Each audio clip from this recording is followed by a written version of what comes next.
Welcome back after lunch. We are going to now kick off a virtual pre-recorded keynote remarks from Congresswoman Laurel Lee. Congresswoman Laurel Lee is an American lawyer and politician serving as the U.S. representative for Florida's 15th congressional district since 2023. She served as Secretary of State of Florida from January 2019 to May 2022. Before serving as Secretary of State, Lee was a judge on Florida's 13th Judicial Circuit. Hello, everyone.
Next up, the panel, Meet the Press, the good ones anyway.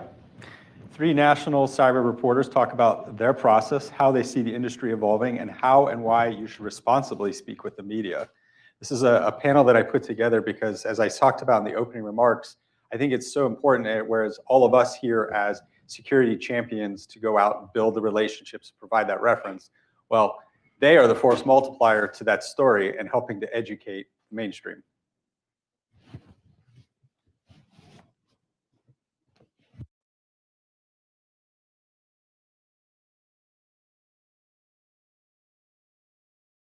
Oh, right.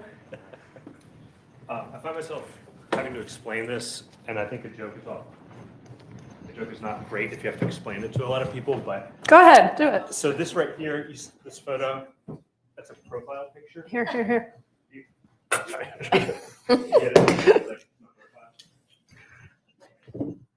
What? It's a profile picture. Oh, okay, all right. Yeah. Thank you all. We are some members of the media. It's really scary. I want to be really conversational here. I've watched and attended a couple Meet the Press and cyber panels over the years. And one thing I noticed a lot, I speak a lot to, we all do, but to people in this industry. Are you guys mic'd? Yeah. Okay. Hi. That was your job. Is there still a lot of mystery about what we do, how we do it, what our demands are, that sort of thing? And I would love to be as open as possible, make this a conversation. So if you guys have questions, please bring them up. We're going to have I'll call for questions later, but if we say something in the middle that compels you, bring it up. There's no question too stupid. There's no barrier here. I'm Kevin Collier. I cover cybersecurity for NBC. This is Jenna McLaughlin. She covers it for NPR. Lily Newman for Wired. And I wondered if I can start with asking each of you to just kind of go through the life cycle of a story, of a regular. You can pick a story you've done in the past couple of months, from the very beginning conception story idea, chatting out with your editors, how the idea came to you, to publishing it and reception of the story. And if you had a post more about it. Sure, I can start with that. I think that the answer to this question is really different depending on which outlet you work for, what medium that's in, what your audience is, and also what the demands of that particular story are. And is this too close to my face? Sounds good. Okay. So at NPR, this is the first time that I've worked primarily in audio. I'm a correspondent, so my job is to have my voice on your airwaves. You hear me in the car while you're cooking dinner, things like that. I feel like I'm commuting right now. Yeah, good. I've literally had people actually start to recognize my voice, which is kind of weird, but great. I think I prefer that to TV. Sorry, Kevin. But so within NPR, right, we think of our audience first, of course, like any publication does. And that involves major breaking news stories that people are going to have questions about, that they want answers to. And that also includes feature stories that you want to be able to really walk people through something in depth. But typically on a daily show, Morning Edition, All Things Considered, and some of our podcasts, like Up First, I usually get maybe 3-4 minutes to break down what is essentially a very complex story, provide the relevant context, the geopolitical context, the technical explanation, and also kind of the takeaway, like what should the listener actually do with this? So if you think about, recently, the leak of classified information on Discord is probably the last like crazy breaking news story that a lot of us had to deal with. So the impetus of that kind of story is going to be driven by the news cycle itself. It's not something that I have an idea about and then I go pursue. That is going to be my editor coming to me saying, okay, the shows need 4 minutes about this guy, and they want you to explain what Discord is, and they want you to explain, how this is a national security risk. They want you to explain why or why not this could have been a breach versus, an unauthorized disclosure, because at the very beginning we weren't quite so sure what actually happened. So, the element of cybersecurity was still a question there. So that kind of thing is 4 minutes. It's tightly timed. I kind of write a script, and I try to answer those key questions that I think our listeners have. Whereas if I'm pursuing more of a feature story, I'm thinking about a narrative in mind, something that can really put a lot of these things that everyone here works on into context, and so that someone really feels like they're inside of it and they understand kind of the major decisions and challenges that you're facing in those moments. So a recent example, I've been working with my colleagues on this phenomenon of swatting, which I'm sure at this point most people have heard about it, but is when an adversary will make a call to often a school, a local police department, and they'll say, you know, there's a shooter at the local high school. I'm a teacher by this name in this classroom. 2 people are hurt. You need to get here immediately. Meanwhile, the whole thing is fake. So we're aware of this phenomenon. We're aware of it as a trend. So it's something that impacts so many different communities across the country. And from there, you know, you have a story. It impacts people. It has this wide scope. And there's this element of mystery to it, right? You want to figure out what's happening, what is actually going on, what the ramifications are. So from there, I will often try to like investigate a specific example of it because that provides a narrative structure. So I looked at Twin Falls, Idaho, the specific community that had this specific incident. And I tried to talk to everybody that experienced that day from different perspectives, whether that was a local reporter, a fellow colleague in the press. How did they cover it? What was their experience like? I talked to the first responders, the police department. I talked to teachers who were present at the actual school. I search on social media for live reactions to things that were happening. And from there, I branch it out and I start talking to experts. I interviewed Selena Larson at Proofpoint about sort of additional social media scams that take place on top of some of these swatting attacks on social media as people are searching for answers. So then I can construct a narrative. I can put in voices of all these people that I interviewed. And through that story, you can feel like you were inside of it, you were a part of it, and you can kind of take away like what that felt like and what should I learn from this. So I don't want to grandstand too long, but that's kind of my process of different kinds of stories for audio. No, it's fascinating. I'm like happy to hear that whole arc. The part that I wanted to add to was what you were saying about how sometimes our coverage or how we choose a story is driven by our editors saying, we need something on X, or this thing is going on. And sometimes it's just very obvious, we need something on this. Like the readers need to hear, you know, from the publication's perspective, what's going on, you know, and when I say perspective, I mean, like, what are the types of information, what's the type of context that publication strives to give its readers, right? So that's one area. And then the other area, and you were specifically talking about features, but the other area is like stories we pitch, right? Like things we bring to our editor and we say, I think this is a story and here's why. And those two things work together. Like you need both of them. Yes, it can be annoying when your editor says, we need something on this. And you're like, well, I'm done for the day, you know, like but really actually like in the project of doing journalism and in the project of doing coverage, it's called coverage for a reason, right? You're trying to cover everything that the reader base needs to know about and that your readers need to be informed about. So you need everybody contributing in order to get to that full coverage, because if it's only us pitching, and that's why you have multiple reporters, right? So we all are pitching things, and that's why there's that dialogue between the writers and the editors of saying, I really think this should be a story, or the editor saying, we need something on this. And then there's a discussion, right, about, is that the right story? Well, actually, there really was other coverage of this. Is there, you know, a different angle we could take, or what's really the novel element? Like, we have real discourse about that to come to the final answer of like which stories we're going to cover. Yeah, and if you're like listening to NPR, you might need that basic thing that everybody's covering. Versus if you're going to Wired, you might say, I really want a deep dive on this piece of it, right? Right.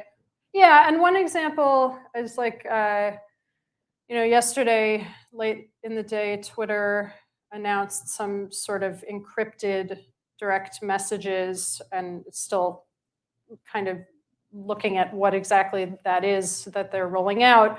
But the story that NPR might do about that news, the fact of that, and what their readership or listenership expects to hear from them is just different, but equally important, to what Wired readers would expect to hear from Wired about. And so we need all of that, because again, it's about like doing full coverage for different audiences' needs. One of the things I thought was nice about this particular panel, I am NBC's first ever dedicated cyber reporter. Jenna is NPR's, right? First Yep. ever Yeah. dedicated cyber reporter. Lily is part of a cyber team, but for the preeminent tech magazine in this country. So these are 3 places with very broad reach. And I think it's relatively new for a lot of publications to have. Like, Yeah. it's a bigger thing in the past 3 or 4 years, maybe. Yeah, I would plug for Wired that I'm not at all like one of the first, Wired security reporters, Yeah, for sure. because it used to be a more specialized or niche area of coverage. And yes, definitely in the last few years, but sort of in the last 10 years, it has, we all know it's gone on this big transition from being a sort of contained, specialized beat to touching everything. Yeah, I So- mean, within NPR, I actually sit specifically on the national security team. But when I was interviewing, I talked to editors across NPR because they knew that I would be intersecting with public safety, with the Justice Department coverage, with Washington coverage, with international coverage. So it was important that I was talking to all of those people because cyber is a part of all of those stories. I don't know of many beats or maybe any beats that are so like intersect. So I mean, like just we as cyber reporters, most of us are either on I think a national security or on a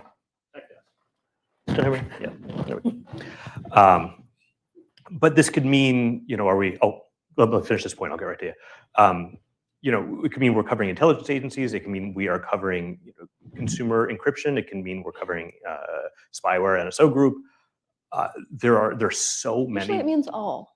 All these things. Whatever the editor decides is cyber that day sometimes becomes cyber. But I mean, right. I think I joke about kind of being the voice of reason almost within NPR because I'm the person that's at these places listening to you experts a lot so that I understand it well enough to explain it in 3 minutes. Mm-hmm. So if there's someone within the network that sees something go down and they're like, oh no, it's something terrible, I say, let's wait and see because maybe just something broke, and oftentimes that's the case. So every time a website goes down, or yeah, something, I always have every time. It's like calm down, everyone. Yeah. Relax. Yeah, please. How do you gauge common knowledge versus what needs to be explained? Great question. Yeah. We really err on the side of really spelling everything out. Yeah. And we usually use the metric of I picture writing for my own mom or my editor wants me to write for his mom. I'm not going to write for his mom. But a relatively intelligent person who has no idea about any of the background context. So I will go often like a step further. Like if I'm saying like Google Tag has these findings or Microsoft has these findings, I will say a line or two about the reason they have this insight into this Russian intelligence agency affiliated hacker group is because they have so much visibility, their telemetry is so strong. So I want the reader to know the reason I'm trusting this source is because they have both the track record, but also like a really broad scope to be able to say it. But the essential answer to the question, I think, is I use as little jargon as possible. I don't say APT unless there's really necessary to. I don't ever say fancy bear or use Acronyms. Or I don't say telemetry. I spell out DDoS if I have to DDoS at all. I'll say like a sustained traffic. No acronyms ever. I mean, when you're thinking about hearing things as well, something for the ear, you really have to be as simple and clear as possible. Because a lot of the times, I mean, I didn't even mention this, but the shortest piece of news that I can deliver is what's called a spot. And I literally have 1 minute to write a host intro and my entire explanation of a news event that happened. It's almost like a tweet. And I send that in and the whole thing has to be conveyed in about 2 or 3 sentences. So you really have to get good at explaining exactly what ransomware is in a sentence. It's almost like a linguistic puzzle. It is. Yeah, I think it's actually made me a lot better at understanding these concepts because I'm forced to really wrestle with how to make them as simple as possible. At Wired, it's slightly different because the premise is that people are coming to Wired to, learn about tech news, and that's the historic readership. But just because you are a physicist or a biologist or even like a developer, it doesn't mean you know anything about security, and vice versa. So just because we consider it to be a sort of tech literate audience doesn't mean that you can use a lot of jargon either.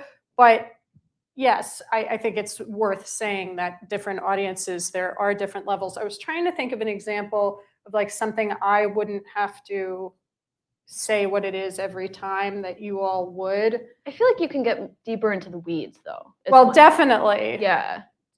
Definitely we can get deeper into You the can weeds. say DDoS. Probably. Yeah, I was thinking about DDoS. I mean, even just ransomware. I typically don't explain what ransomware is anymore. I don't I- as much anymore. Yeah. Yeah, I not in write- as much detail. Probably on average, the past 3 years, I've probably written at least one ransomware story for every 3 weeks, I would say. Yeah. At that makes least. sense. I've written more about ransomware than any topic I think ever in my life. And I still have to explain, like, usually with an anecdote first, and then say this is known as ransomware, and like where hackers tend to encrypt victim systems and or steal personal data or sensitive data and threaten to leak it or leak samples of it. It's a little annoying, but you can't trust that a given reader has seen all your prior coverage. Especially because stories, some stories go viral and some stories don't. It's not like everybody comes to our main web pages every day and just like reads every single site. Most people access news stories through third parties, through social media, through Apple News, something like that. Yes, please. All right, so I have it's a question about the role or the amount of time you can spend on investigative reporting versus just reporting on what you're seeing through press releases or through public releases. And I'll phrase a question in the form of an illustrative example.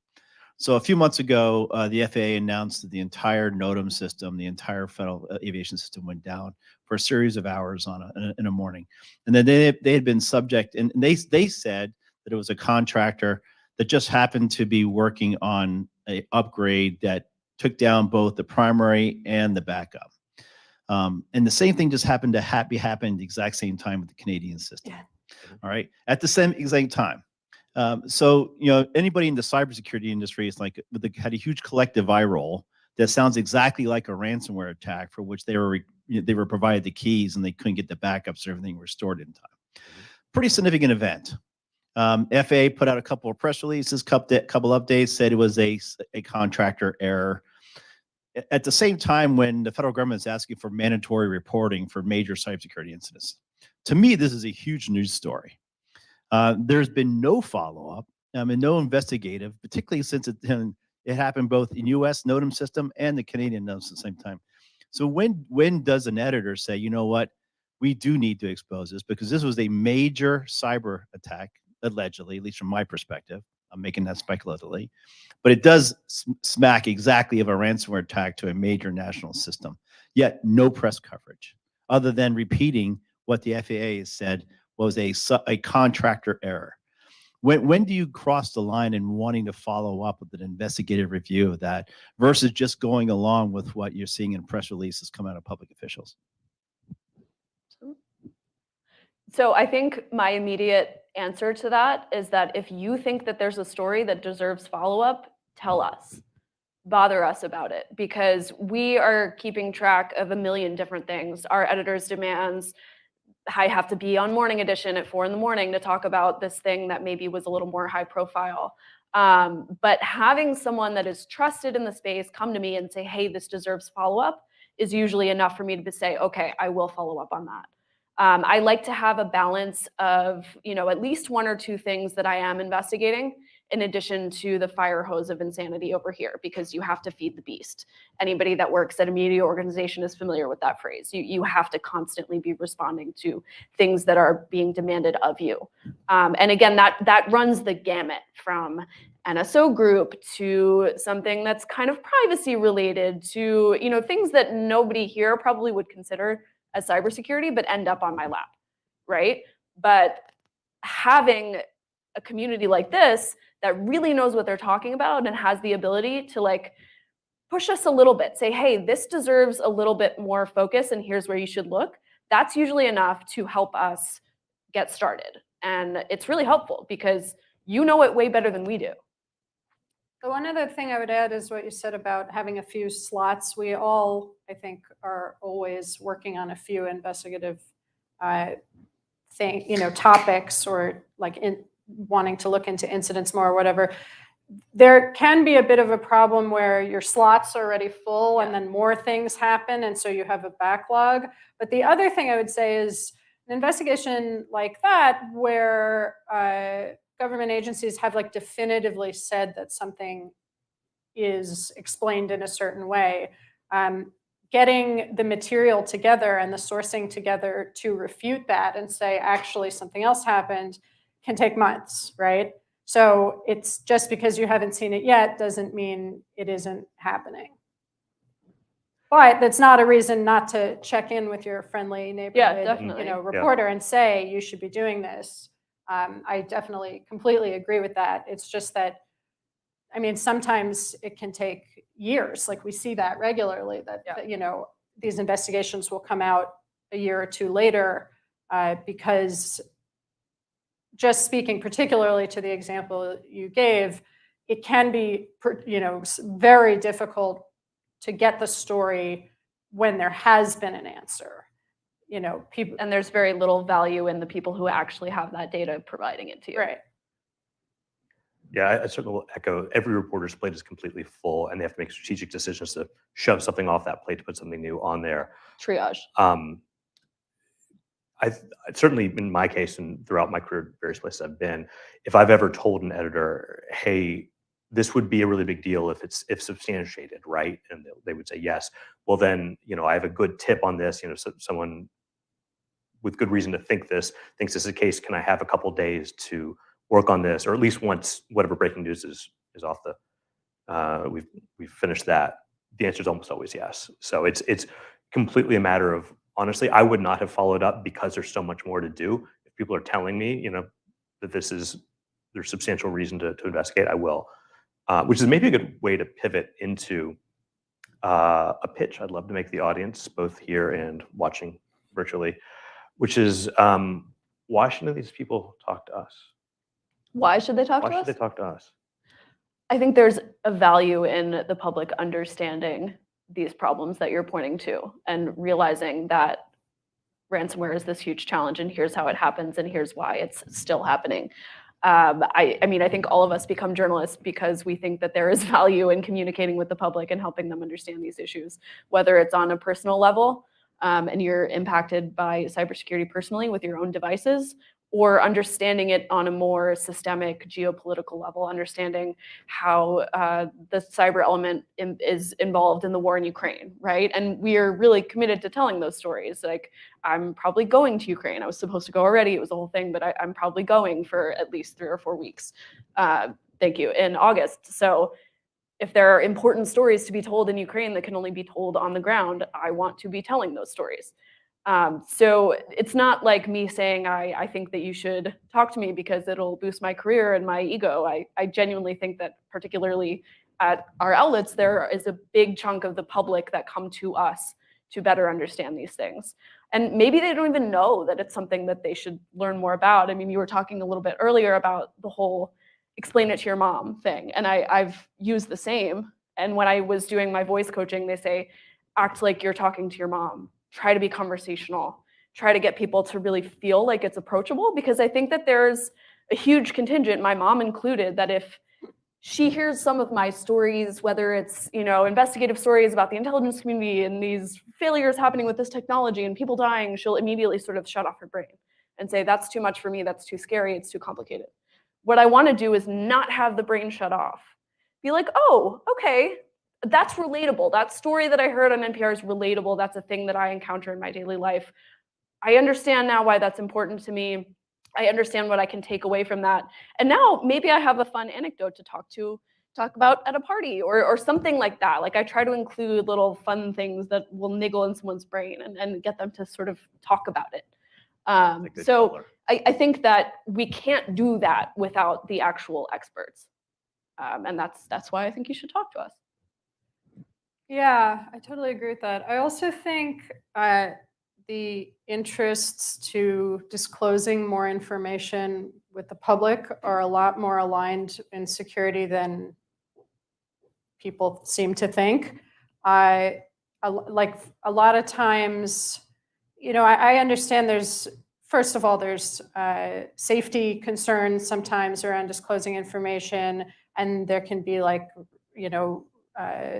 financial or reputational concerns.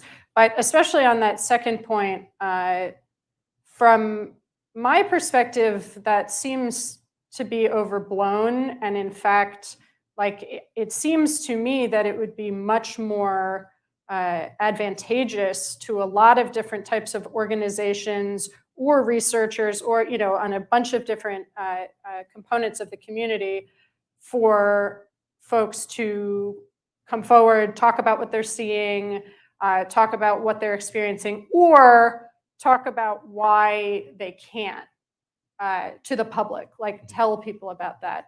Because, the industry has evolved, and there may have been a time where it was sort of reputationally advantageous to just deny or pretend things weren't happening. But I feel that that is really long gone.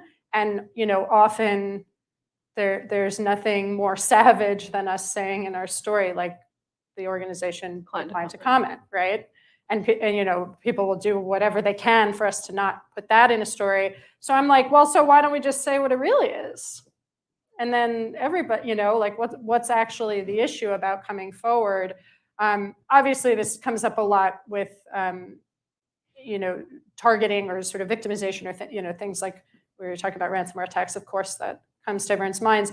But I think it's true broadly that, in a lot of different areas, that if you all are trying to create change in the world, create a safer world, there needs to be transparency and fluency, among the whole public or all of us as a community globally about what's going on and why things are happening. So that would be my other pitch. I mean, we don't report on things because our interests are aligned or because of anyone else's interests or something, but my pitch to you all would be that I actually think it can be advantageous, and being first, like we always want to be first to break the news, but being first to be the one who, came forward and talked about something that no one else would, I tend to think looks really good. Yeah. I mean, some places are more value being first more than others, or having exclusives more than others. It's not the biggest deal in the world for me. But being first. So you bring all your scoops to me because I need it. We're too slow. But I think just being first has very little value. Being first with substantial backing information, substantial context is what's really important. Being first with the most complete story. Yeah. But I also want to say, at the risk of minimizing the way somebody would, the information they would bring to me unsolicited, I imagine we all have channels that we openly advertise for people to bring. I have on my social media accounts, I have a signal burner that's just used for this. You guys have something similar? Yeah. What I would say is, if you have something sensitive that maybe the public should know about, it's worth reaching out to a reporter or several reporters and saying what you have, but saying, look, I am willing to share some information with you, but we need to start off the record with some agreement that I will not be identified. You get to set those terms. You can do that. And that can, I think, seriously protect you. And let you also just kind of have a little bit of a ease of mind. You can speak a little more freely and openly and effectively that way with the press. Yeah, I think related to that, oftentimes a funny dynamic that I encounter is that people often think that I am interested in certain things that I'm actually not very interested in. They'll be particularly cautious around me and, like make a joke about a boss or like inter-office dynamics that actually like no one cares about. Like I'm not gonna like rat you out about the joke you made. Like that's not a thing that I care about. So you're Yeah. like, you're not going to be a dick in general. Yeah, Like, that's. I mean, we're not here to be. hopefully, most of us are not jerks about it Yeah. at the end of the day, and hopefully, I mean, you can demand like, what actually are you interested in?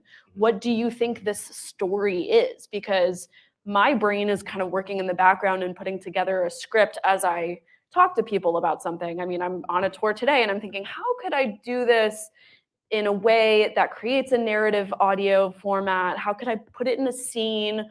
If I was in, one of these facilities where they're testing a security protocol, will there be sounds happening in the background? Because that's something that I care about that, probably nobody else thinks about. Like what's the ambient sound going on? Like how will somebody think that they're in this place, whether it's like birds chirping outside or a machine making machine noises or something like that. So the ways in which each of us is thinking about what an actual story is going to be different. And as someone who's communicating with me, you can ask about that. Is that Caitlin? Yeah. The mic is coming.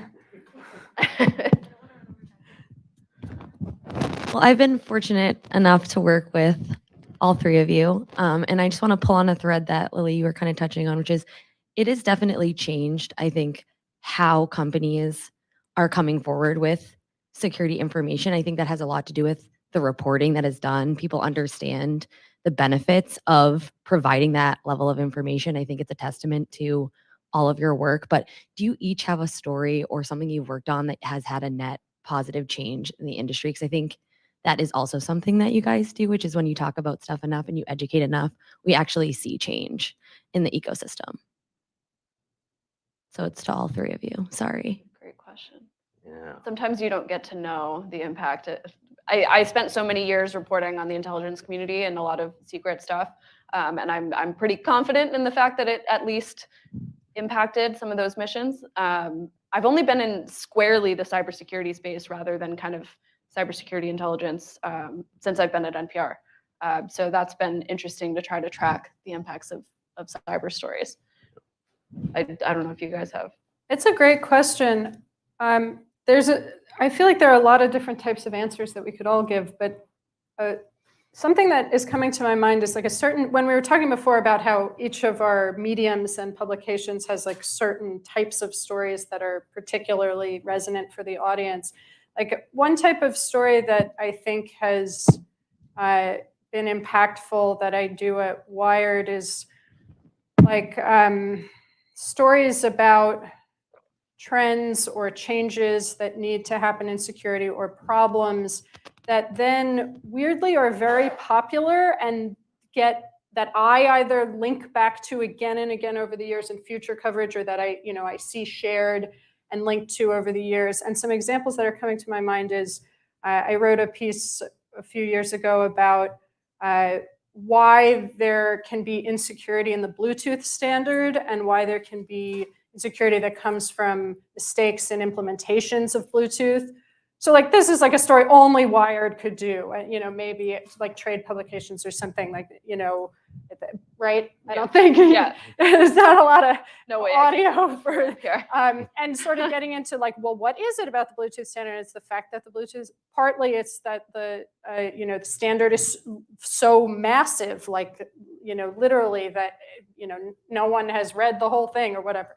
That type of story. And then another one recently on Rust and memory safe languages. Sometimes I feel like it's like taking advantage of, that unique voice or the thing your publication is uniquely positioned to message to the readers about the news. Again, these are not like opinions or personal perspectives or something. It's like based on the reporting, here's something the viewership, listenership, readership needs to know. And then you just hit them right there and it really resonates. And that can create a lot of change, I think. Yeah, and it's hard to track some of this stuff, but you would hope that if, two-factor authentication gets mentioned in a story on NPR, that the amount of adaptation Right. of that tool skyrockets, but there's no one keeping track of that. Yeah. But that's the hope. I think for both me and a lot of people, a lot of our kind of colleagues, it's election security coverage mattered a lot, especially because in years past, I want to say, and even now still, let's say the red team gets a lot more attention than the blue team, right? Like it's way easier to tell a story about attackers are able to achieve X in a controlled environment. And I'm not saying that any stories that were coming out of DEF CON were bad, of course not. But it can be easy to take that out of context. And I'll give you a great example. I had a colleague who did a video piece about one of the DEF CON voting villages, showing that some amateur hackers were able to break into a Dominion system or something like that in this controlled environment.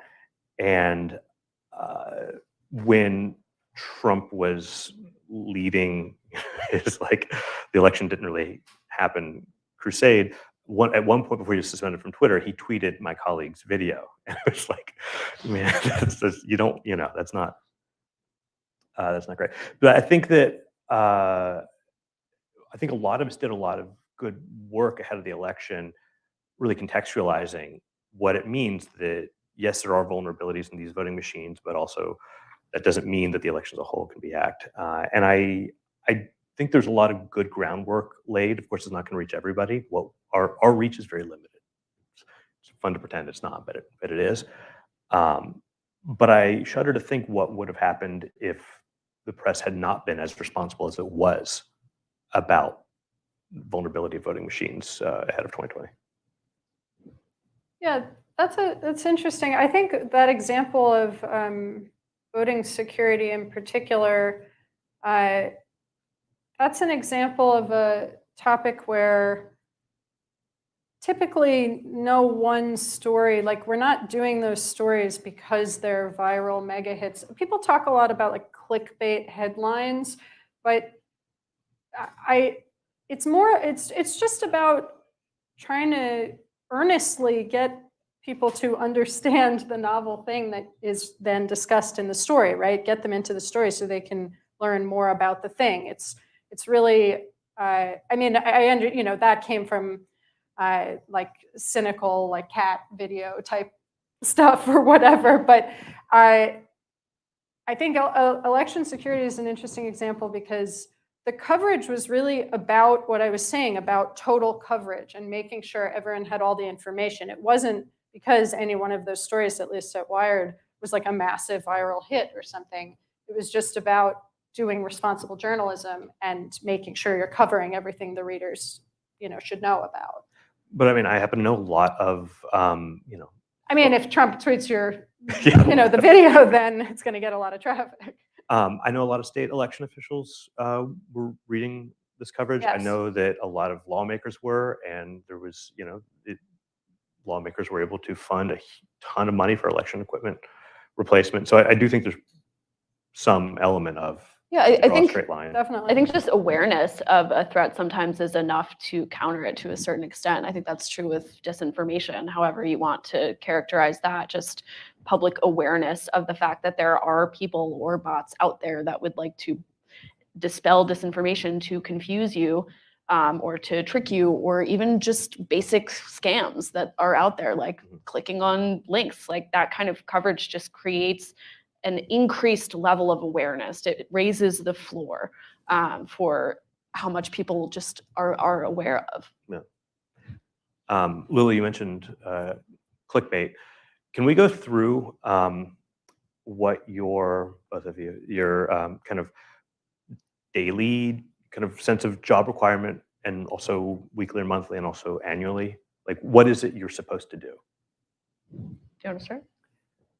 I'm hesitant to put this on the record and then I have to actually do it.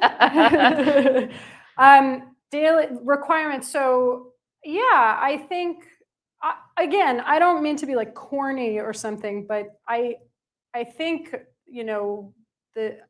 our jobs are driven by just doing the best journalism we can. So we have different, like, for example, because of format and, because of audience and things like that, there's different requirements in terms of like how often you have a byline or publishing something, or, and are you working on like daily news cycle type of stories versus long-term stories. But my day is, and my week and my month gets dictated by the news cycle and, stories, tips I'm getting, or stories that I, again, pitch to my editor, or stories that my editors are saying, we need something on this. And I'm saying, yeah, you're right, we do need something on this. So it can be like a flurry of a lot of news coverage, and just, being on the phone with all of you or in person or whatever, all day for days and days, and just doing as many stories as I can. Or it can be, what we were talking about before, of carving out some days to work on the investigative, projects that we have on our plates and on kind of our to-do list, and trying to prioritize and reprioritize those things based on what's happening in the daily news. Am I helping? Is this answering it? Yeah, Okay. I mean, the way I'd frame this is that one of the things I love most about being a journalist is that I feel like all of our days are different. Yeah. You get a lot of variety, and I get to ask people questions all the time, and just driven by, not only what I think my editors' interests are and my listeners, but also just what interests me, because like Kevin mentioned, I'm the first one at NPR to exclusively cover cybersecurity. So there's not really shoes for me to fill. There's not a pre-established path of subjects that I have to cover. So there are often times where I can say, that doesn't really interest me that much, or I think that's really important, it's not getting enough coverage, I want to spend some time on that.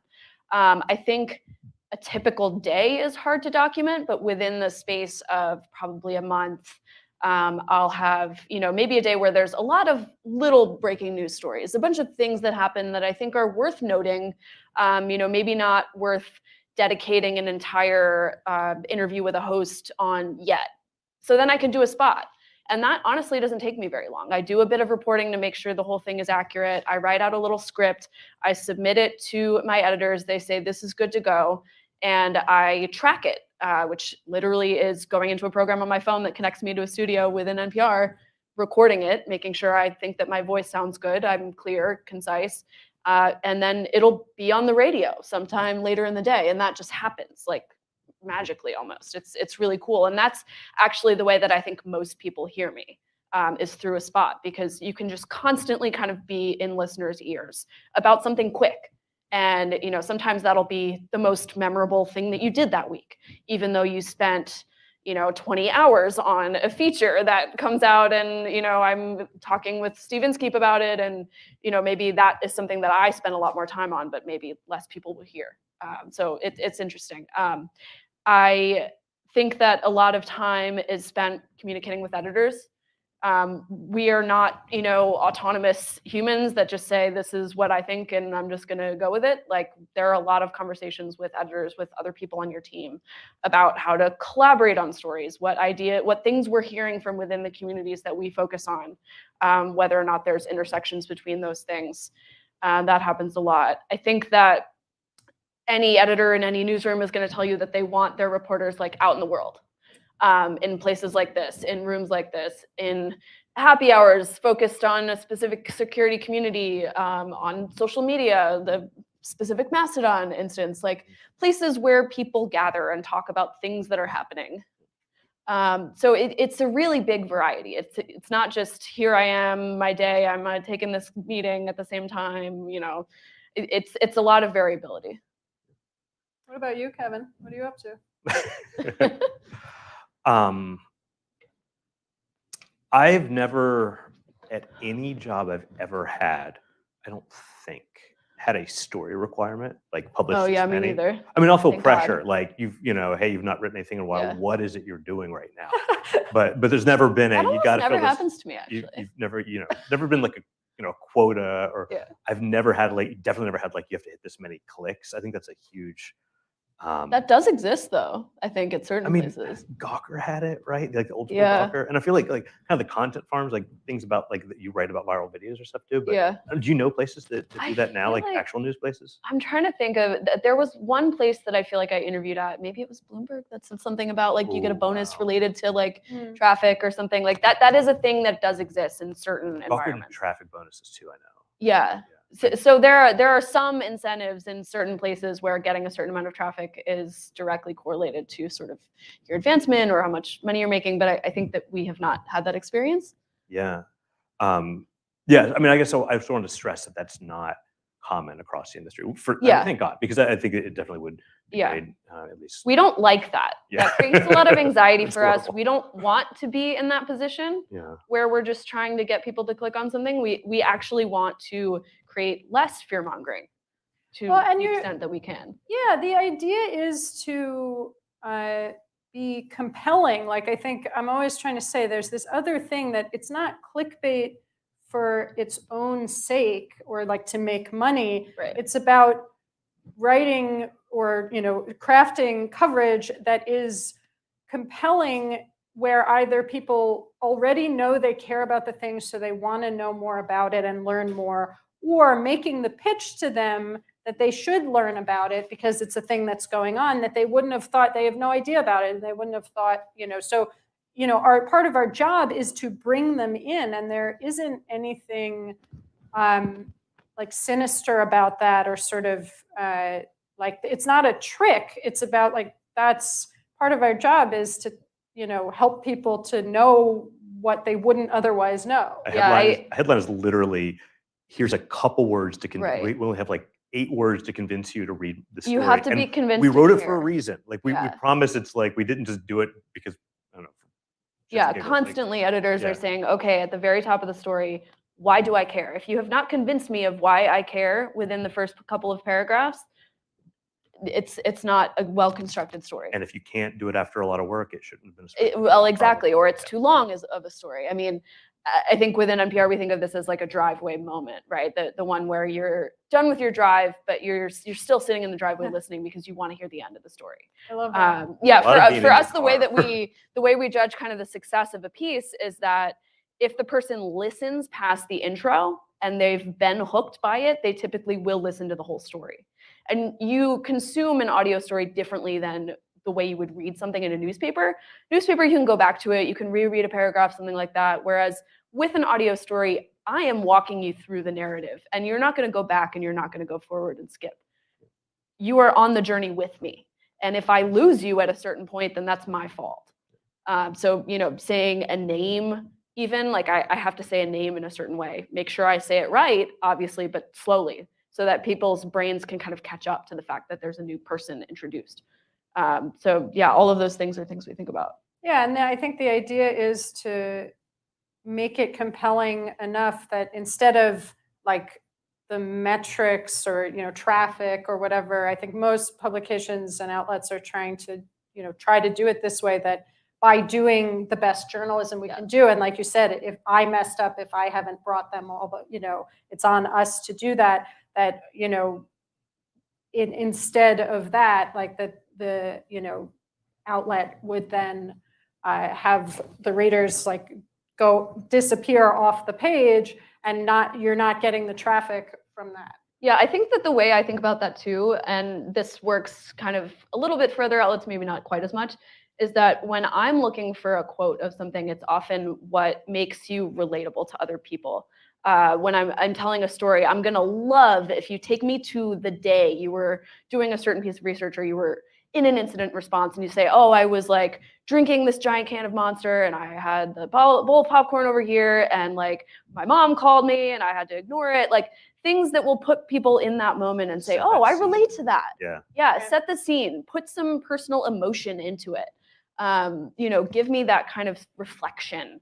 Those are the things that I'm going to want to use in my piece, rather than sort of detailed technical nitty-gritty, which is useful to me, but I'm going to end up putting the tape of you like talking about your morning.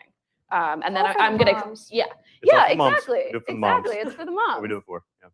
I'm going to ask one last question, unless somebody else has one they want to get in here. Make sure you get it. Okay.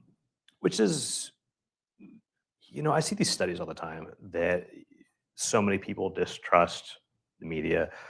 At least social media attacks on reporters are often pretty severe. I don't. Is it the era? Is it just the availability of social media? I don't know. But how bad is it for you? Like kind of general negativity aimed at you because of who you are and your occupation, and how do you deal with it? I think for me, it's not been that bad. I think luckily this is a space where it's not as political typically. Mhm. I've never covered politics or the Hill, so I feel like my colleagues there have a much harder time.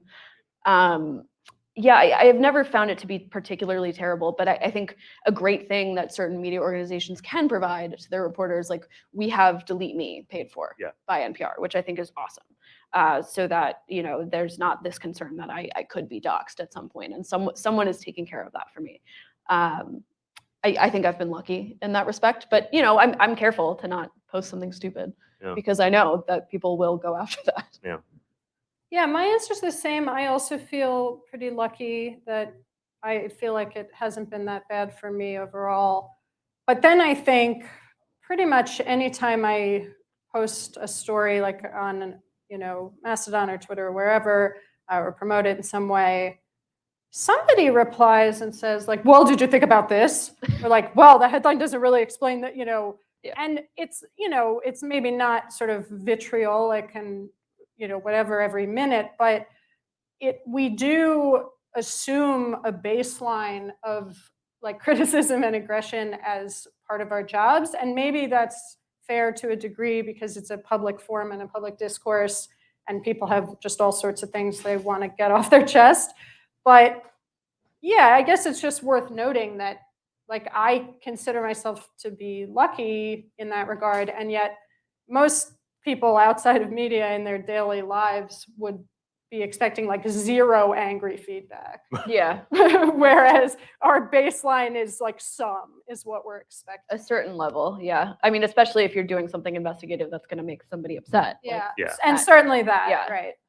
I mean, my So- sense of the industry is that it maybe 10 years ago, I can't picture like exactly when it changed, but it was less of a welcoming place in this cyber industry in general a little while ago, and has become more welcoming. And I'm curious if you, as women reporters, um, feel like there are still people who want to make it a bros club versus that's kind of not an issue anymore.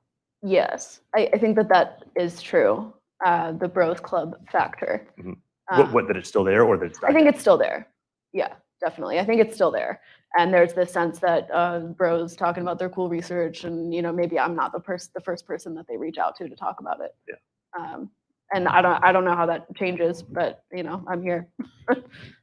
Yeah, I would agree. I mean, we could talk about this for an entire Yeah, panel, exactly. too. So, but I would Probably not just with me say to moderating, everyone, really. like, those issues are very much still there. I mean, we encounter them to a degree, but also you all's colleagues are experiencing that. The community can be very insular, very sort of selective. So I would just note as a side thing, like, since we don't have time to really get into it, I do think there's been a lot of progress, and that the community is more welcoming, but there's just still a really long way to go. So I would just note that. All right. I think that's it for our time, right? But come So, talk yeah. to us. Yeah. Talk to your favorite, whoever you like the most, but only us three. Yeah, exactly. No one else that wasn't here. All right, Awesome. thanks. All right. Thanks, guys. Thank you.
ICS and IoT, the convergence.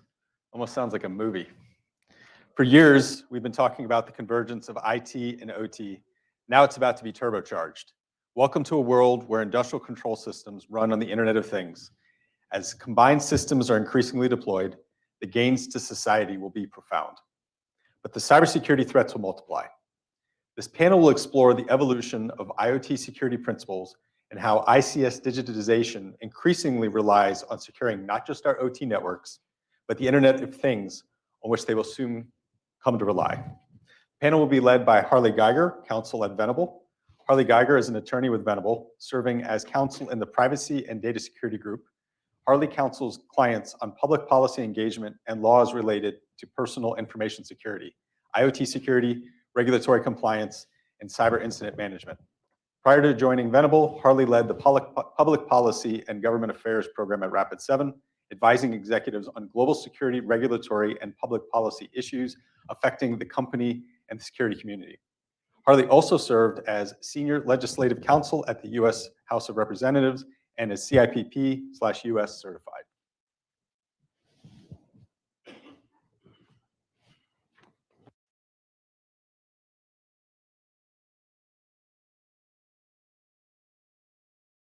Bonus points if you said under your face. Excellent. Hello, everybody. Thank you all so much for being here.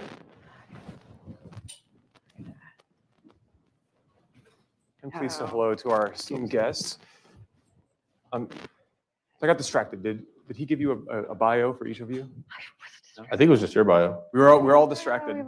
Okay, well, good. So, please allow me to introduce Eugene Lederman.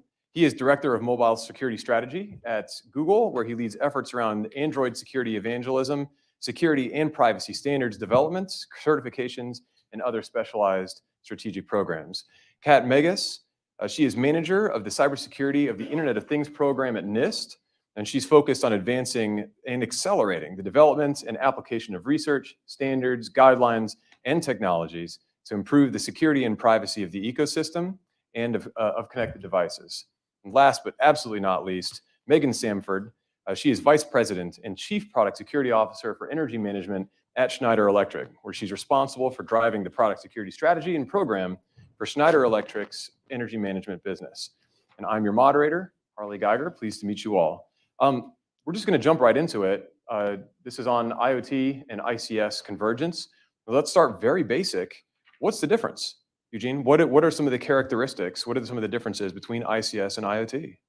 Yeah, it's a good question. So, I mean, obviously starts with the complexity, I think, to some degree. Obviously, consumer IoT devices meant for average users, plug and play, ease of use, single dwelling scenarios. ICS systems or broader operational technologies, much more bigger deployments, more complicated, environmentally different. They're meant to be more rigorous, rugged, sustainable for longer periods of time. I think there's also an aspect of security as on IoT products. Security is getting better and better, especially with all the emerging standards and regulations moving that. I think with ICS and OT in general, that's something that's been a consideration for a longer period of time. It's much more around security development lifecycle, upfront planning, ensuring you provide longer updates period of time. I think the other big piece is just how they're deployed. I think IoT, consumer IoT has always been kind of using light bulb as an example. You buy the light bulb, the gateway, have an app and a cloud service all coming from one vendor. ICS, much more mixed bag, coming from components are put together, working together. Anyways, long-winded answer. Hopefully that's a good starting point. So I've heard you say before that ICS is more modular. That's what you mean when you say that it's more self-contained rather than an ecosystem that you're purchasing from a vendor. Is that right? No, I would think it's the other way. I think ICS is more the other way around. Yes, ICS is more modular where it's multiple pieces coming from different vendors and working together, and more burden on the implementer, right? Like in consumer IoT, you don't often think of like there's an installer, because we have these really fun conversations in CSA about the difference and Connectivity Standards Alliance, and it's like this concept of an installer. I'm like, do you mean like the Geek Squad from Best Buy will install your consumer product? Because it's plug and play, it's pretty straightforward, where with ICS, it's much more complicated systems. There might be an installer and a much more sophisticated administrator to administer these products. So staying kind of basic and just to be clear on the terminology, is operational technology distinct, right? So we've got IoT, ICS, where does OT fit in, or is OT synonymous with ICS? I would love to, I don't want to be the only one talking Sure, about. I'll jump in on that. And to be honest with you, there may be a good reason in industry why very smart people are still wondering, is there a quantifiable difference between operational technology and ICS and IT? And really, what do these vocabulary words mean when we talk about them? Traditionally, OT, operational technology, is a larger subset of ICS. So OT typically factors into a structure that we call the Purdue model, where at level 0, 1, and 2, that is operational technology. At layers 3 and 4, you can still have OT, but you also find the uniqueness of SCADA and ICS at levels 3 and 4, where you have more supervisory control. Okay, so how do you see, so the characteristics of OT and ICS, we just heard them from Eugene, how are they converging? Like, how are those lines blurring, Megan? Man, this has been the longest convergence of anything. I think we've been converging IT and OT for 10 or 15 years. Everybody, it's amazing to me that we still refer to it, in fact, as a convergence, because I think that if you looked at the totality of the past decade, if we've been converging all of this time, then certainly there have been distinct phases, right? But we haven't necessarily articulated, this is what phase 1 looked like. And in my mind, phase 1 really started 10, 15 years ago when large organizations said, hey, we have this operational technology environment. Say we're Coca-Cola, say we're an ice cream manufacturer, say we're a roller coaster theme park, it doesn't matter. You realize that you have both an IT network and an OT network, and you have valuable data that you're trying to pull up and extrapolate from those OT devices. And so the first term, or the convergence, was simply the IT staff within organizations wanting to get access and visibility into that OT environment to begin to harvest the data and understand the data that was coming off of those devices, both from a cybersecurity standpoint to detect threats, but also just good operational hygiene and understanding what assets do we have and how do we properly manage them. There's also a convergence between ICS, OT, and IoT, right? Yeah. I think that's the other thing, because as we talk about this stuff a lot in the alliances, it's always like, how do you distinguish between a consumer IoT product and IIoT or ICS product? Because even consumer IoT products are now beginning to kind of be multi-dwelling, you know, instead of having one camera for my household, there could be cameras for the entire apartment building that are essentially managed. So like, I think there's also a convergence. I agree with you on OT and IT, but also on industrial IoT, ICS, and consumer IoT as well, right? Absolutely. But what is the connected device in an IIoT scenario, right? What is the connected device in the OT scenario? We're even having those kind of discussions internal to NIST. We're saying, well, why do you point at that and say that's an IoT device that's being used in an industrial setting? And why do you say, well, that's a connected device, and that kind of falls under the legacy, like Purdue model, and so we're not going to talk about that as if it's IoT. So absolutely. You know, and I think at the kernel of it, I think that we're trying to hit on, there are devices out there in environments that are controlling physical processes. Right. The types of those devices is where we're having the debate. yeah, great. So as they're converging, as IoT and ICS are converging, what does it mean for organizational security risk management? Like, how does it change your risk management practices? Sure. Well, I mean, I think that in general, as a species, we've done security about the same way for the past 10,000 years. We've identified those assets most significant to us. We've built very high walls around those assets, and then we've completely ignored likelihood. That's a joke, maybe a bad place joke, but no, I'm saying that the principles that we apply in IT and general security don't change in OT, meaning you need to start with an asset inventory. You need to stratify that inventory by risk. You need to understand which assets are most critical. You need to divide them by zones and conduits in OT environments, and you need to form protections around it in that manner. So the foundations in many cases are the same, right? We're all security professionals. We generally know how this work goes. We're very comfortable with this. Where things kind of turn left at Albuquerque is when you have you know, an inability to patch the OT environment. You have assets that only go on shutdown once or twice a year, and they may only have a 36 or 72-hour window to apply 150 patches. Well, do the math, you can't apply all the patches. So within OT, we use extra hardening and other security appliances that need to be bolted on within the environment. We also, of course, do follow secure by design principles. For Schneider and other major industrials, we follow IEC 62443 4-1 for secure development, which guides the way that we build secure products. 4-2 is for making a secure product. And then 3-3 finally is what makes a secure system. And so within IT, I think the networks are much flatter. So we don't see this very distinct stratification and this risk analysis occurring by zones and by criticality based on the physical process. Well, you described, sorry, I was going to say 10,000 years ago, immediately think of like, you got a castle, you got the gates, you got the drawbridge, you got the moat. That's basically how you kind of visually described it to me for Yes. the legacy approach. Yeah. But what I think IoT is changing in all of this, aside from the fact that it's bringing to the traditional IT side of the world, the sensing and actuating, which the industrial control system and OT side we're kind of used to, is that these devices, these IoT devices, they exist in multiple environments. And I think very often we are used to thinking about the castle surrounded by the moat. But what I think IoT does is you have this device and it's in your castle, but it's actually connected to somebody else's castle on the back end and might actually have a pathway back, multiple pathways back to that device, right? It could be through some intermediary device, like some sort of, something, Gateway, yeah, yeah. some sort of gateway. And I think it's managing that complexity and that dynamic environment that I think is even changing what the industrial control system kind of discipline thought they knew about cybersecurity. I think that's the new thing that IoT is kind of bringing to the table.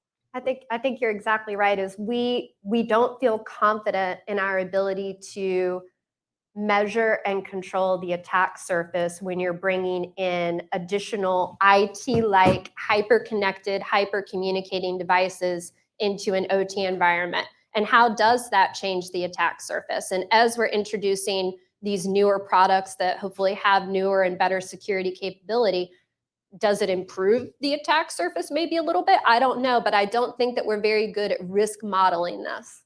And I think that's the big thing is upfront risk assessment, right? That's really like 4.1. That's the whole focus of 604.3.4.1 is the risk assessment and the modeling, right? Understanding the process, making sure you're doing it the right way, planning. Sorry. So it sounds like the ICS operators are having to get more used to more traditional IT or IoT security risk management. But it also sounds like, Megan, you touched on this a little bit, that on the other side, if you are an IoT risk, security risk manager, you have to now deal with the complexities of OT, where certain risk management practices like patching may not always apply. Is that fair to say? Are there other absolutely. activities that you can identify that they have to adapt to? I mean, it's just it's upgrade cycles. The upgrade cycles are going to be much longer for your operational technology environment. And it's, I think one of the things that we see customers ask us is, where do I start on my digital transformation journey? Well, you need to make sure that you have vendors that are willing to go along with you for that entire journey. And it's not going to be a one-year thing. It's probably going to be a multi-year effort, but you need to identify, again, those zones and conduits and the products there within, say an HMI. An HMI is a great thing to invest in upgrading, because I've never seen an ICS attack that didn't like an HMI.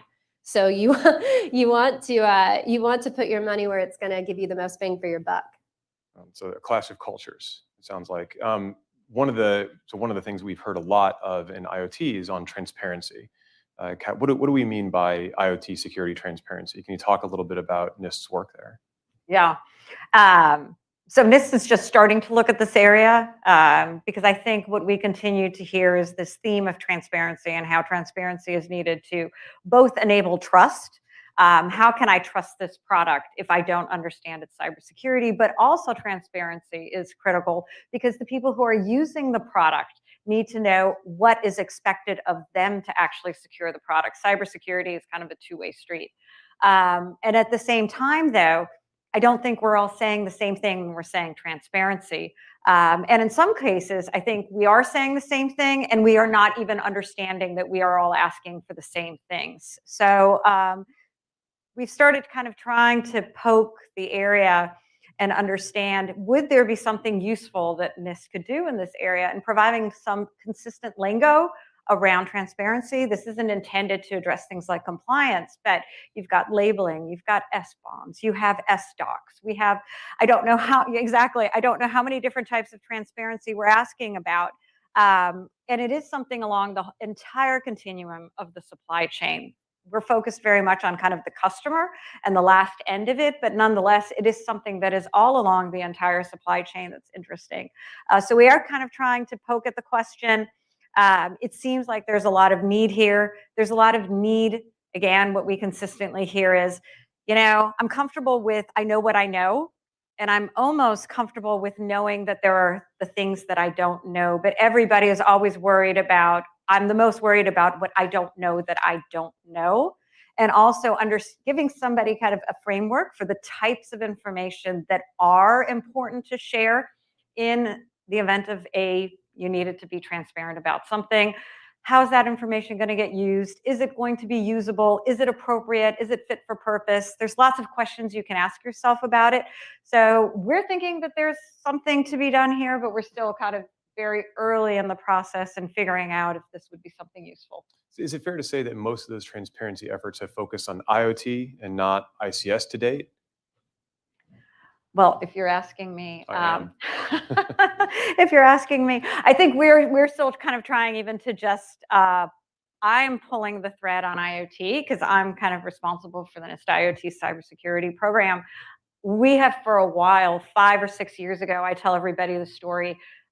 We brought in organizations that we knew had adopted IoT. Not in the consumer space, mainly they were in the non-consumer space. And we were looking at federal agencies and we were saying, well, what can we learn from these organizations that have already adopted IoT and how they're securing them?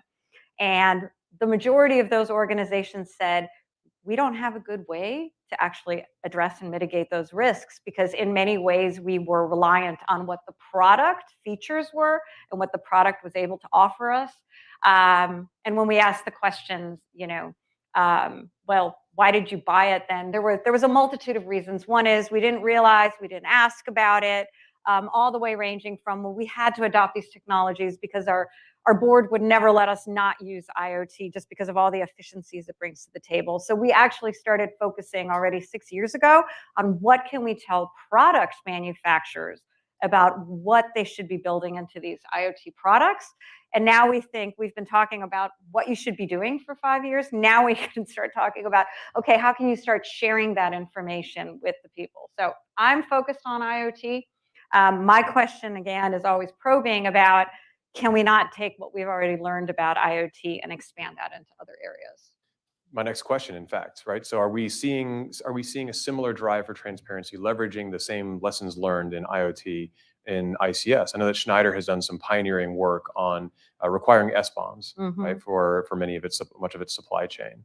Are you seeing that same are the transparency efforts for ICS and IoT also converging as these two technologies? I mean, absolutely. Converge? I mean, if you look at something like the CRA, if you're familiar with kind of like in the international stage and what they're doing there, it's still draft legislation, but they've taken the same requirements that they have for consumer IoT around transparency, and they've promulgated those throughout all of their kind of products. And Kat, do you see, so a lot of standards related to IoT, a lot of standards related to operational technology or ICS. Are the standards themselves, are they too siloed, or are you seeing the standards also converge? Are you seeing them account for enough of the convergence? So at NIST, we think it's good that there's multiple standards. We don't believe there has to be one standard to rule them all. In fact, when we started out the program, I have a slide that talks about how we don't think one size fits all. We absolutely feel like there needs to be multiple standards so that the marketplace and the implementers have different options to choose from, because it's not going to be one size fits all. So we recognize that there's 62443. And there are separate standards out there geared towards consumer devices. What we've tried to do is we've tried to abstract it to what we call kind of the outcome level. So we tried to articulate, this is the cybersecurity outcome you want. How an industrial control system might meet that outcome might be different than how your smart light bulb with a hub might meet those cybersecurity outcomes. But at the end of the day, we're still trying to achieve the same outcome. But we may go about it slightly differently. And the categories are pretty much the same. The thing is that if you look at whether it's 27402, 62443, IR 8425, you name it, they all have commonalities. Secure updates, patch management, SDL, vulnerability management, incident response. I think the difference is going to be more around, again, who the target audience is, who's the implementer, because for consumer IoT, there's a lot of requirements around ease of use and documentation to make it the word simple is used or easy is used. Same with Etsy, where I think with ICS and IoT, the burden is a lot more on the installer, and there could be other components that get implemented on top of the IoT product that help satisfy some of those security requirements. So with those, sorry, Megan, were you about to say something? I was just going to answer your question. So what we're kind of seeing from I call them the 7 sisters, but the big 7 industrials of the world, we do all follow 62443. But I will say this, and I want to give credit where credit is due. When it comes to SBOM, software bill of materials, I think that we were kind of out there in front, coaxing the other vendors to come along, but we had like a genius in supply chain security. We had Cassie Crossley at Schneider Electric, and she was able to really, she was the person that was passionate about that topic, and she drove it all the way. And now, I mean, I would gander to say that GE, Siemens, ABB, Eaton, I mean, all of us can produce SBOMs upon request. Some programs are more proactive and we store them and we have them and we're getting spiritual about it, right? But I mean, I think that yes, there is a tremendous demand and there is a self-awareness as vendors that we want to be transparent because we want to instill trust from our customers. But I think that we need to ask, when we talk about trust, are we talking about trust for the product? Are we talking about trust for the system? Are we talking about trust in the actual company? And MITRE has done some fascinating work lately, and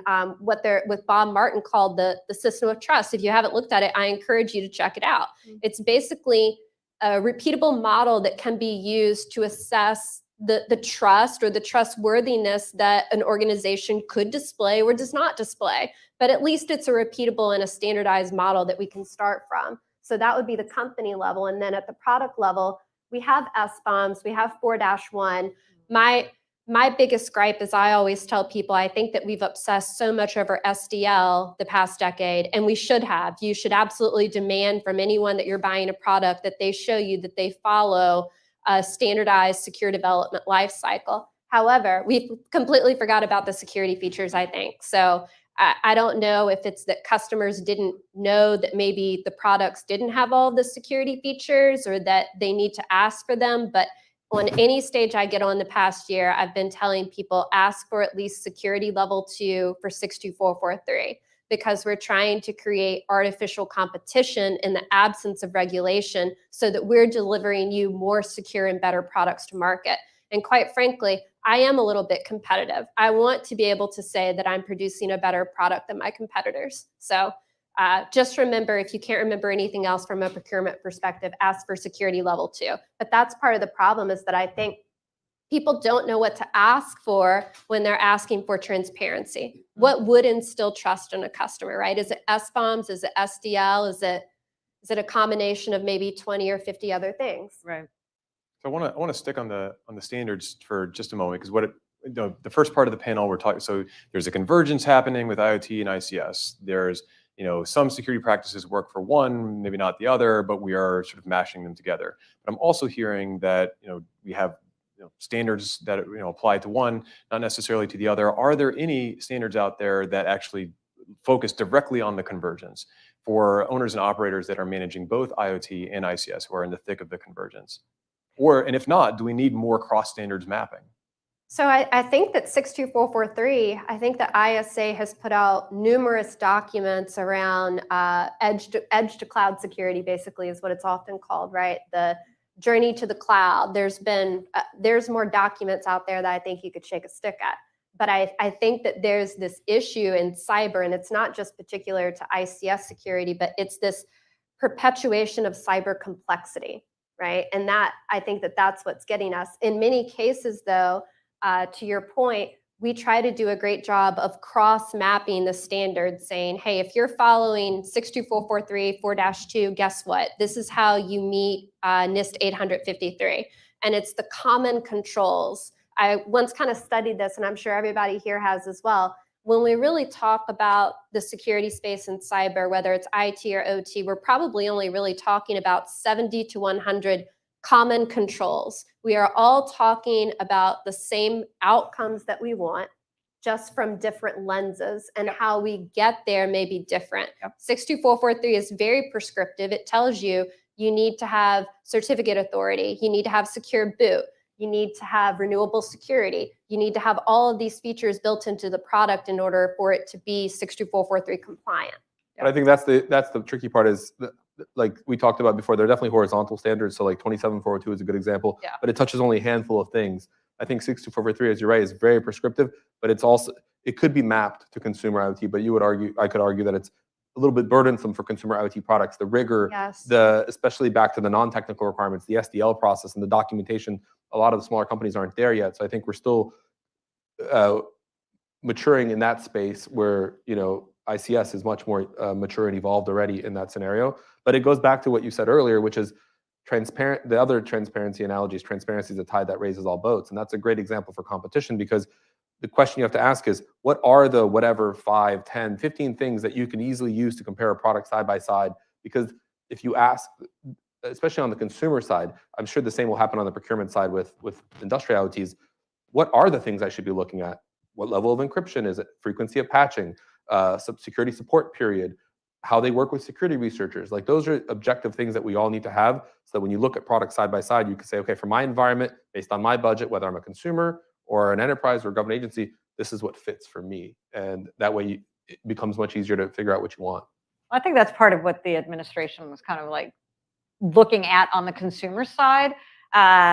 I do have to say, we started with the same cybersecurity outcomes, and we feel that a lot of it is about who is the customer. When we adapted the core baseline for the consumer, we really looked at it through the consumer lens and said, how much can a consumer be expected to actually look at these 10 cybersecurity outcomes and actually compare products side by side? And at the end of the day, leave it to the consumer to decide, okay, well, if it's my front door lock, then I do need secure updates because it's my front door lock. But when I'm talking about my connected smoke detector, maybe I don't want automatic security updates because I don't want it to be bricked without me knowing that it was bricked, right?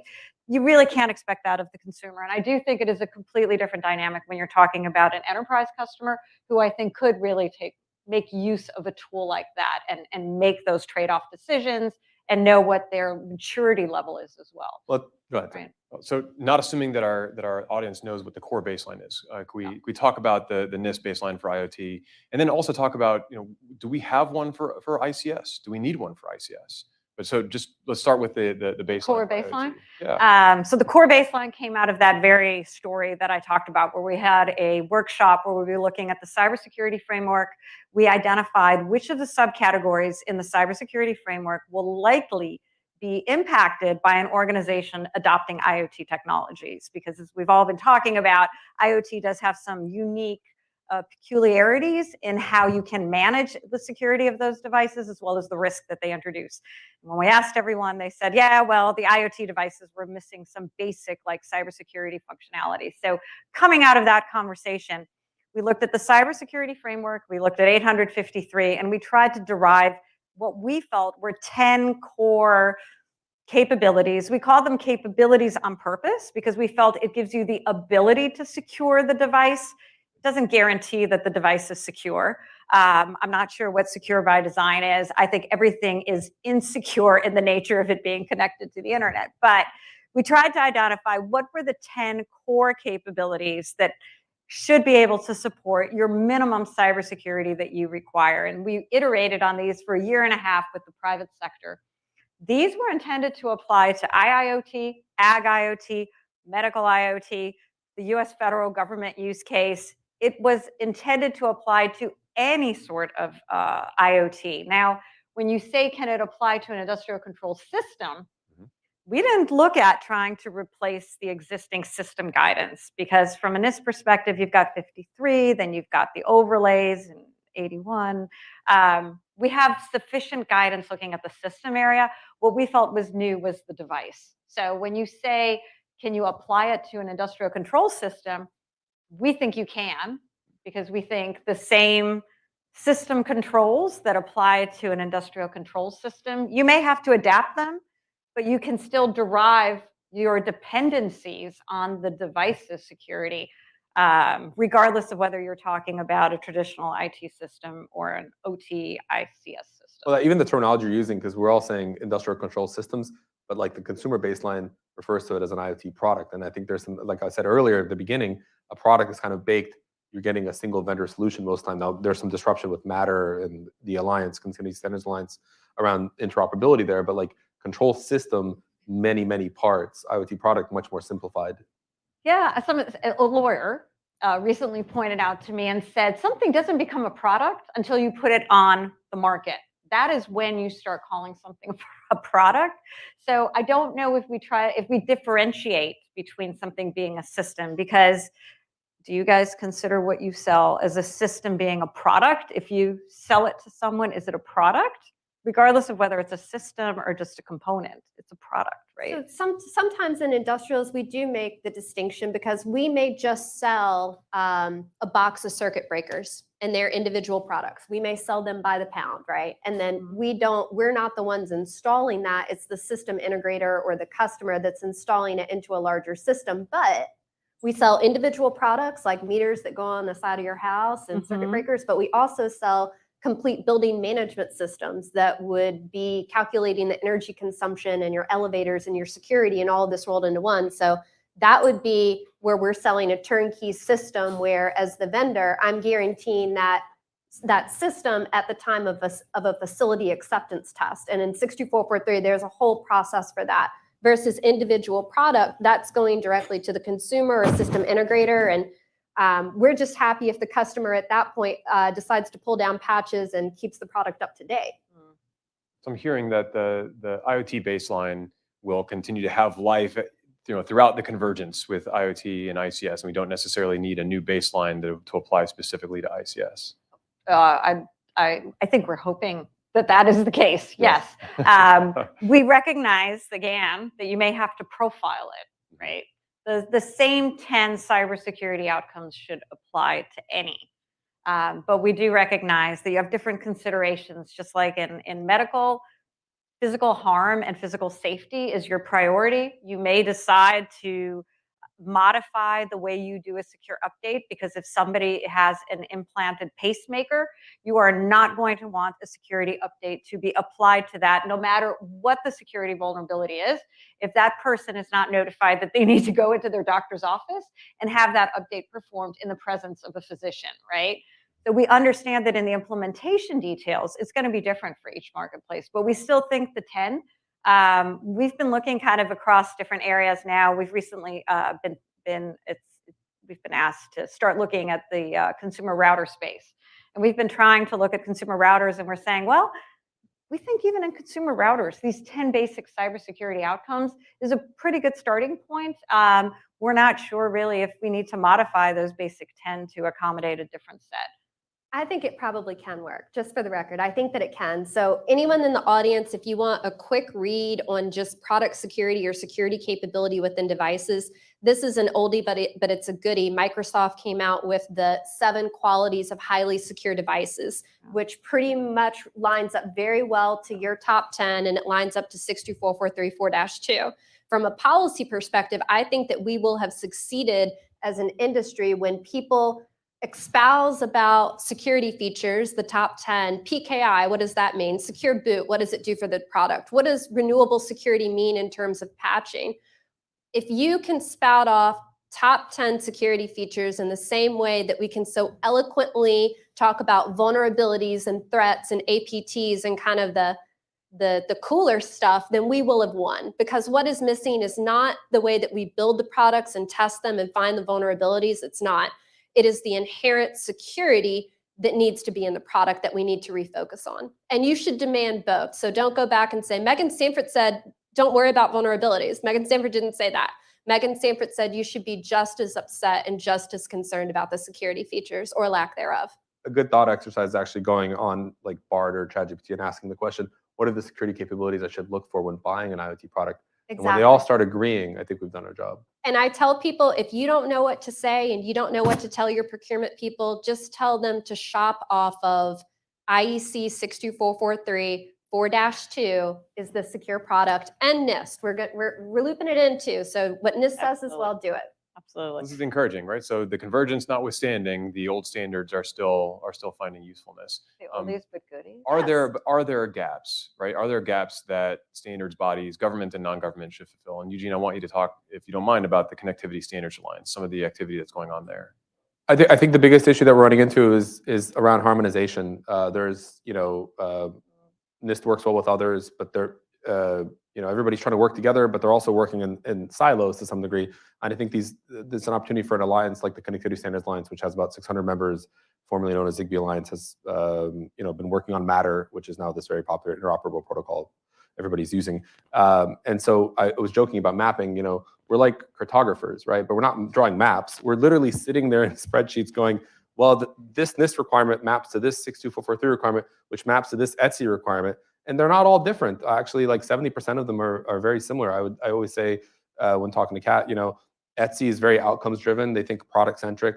I'm sorry, NIST is. ETSI is very functional driven, thinking more about like specific test cases and very prescriptive. But there's a way that they can actually all map together. I think the tricky part is going to be, how do you demonstrate something global? Because the US is trying to do something, the European Union is doing something, Singapore has something. And as a vendor, I don't want to certify in 47 markets. There will be regulation in 47 markets at some point, if you count the EU as one big block of 27, plus another 20 countries. So there's got to be some harmonization in industry or global recognition of something. So, because what it does is it actually stifles a little bit of innovation and competition, because who can afford to go through, if you want to sell into all these markets? It becomes very costly as a barrier to entry. Also, speaking of regulation, are policymakers wise to this convergence?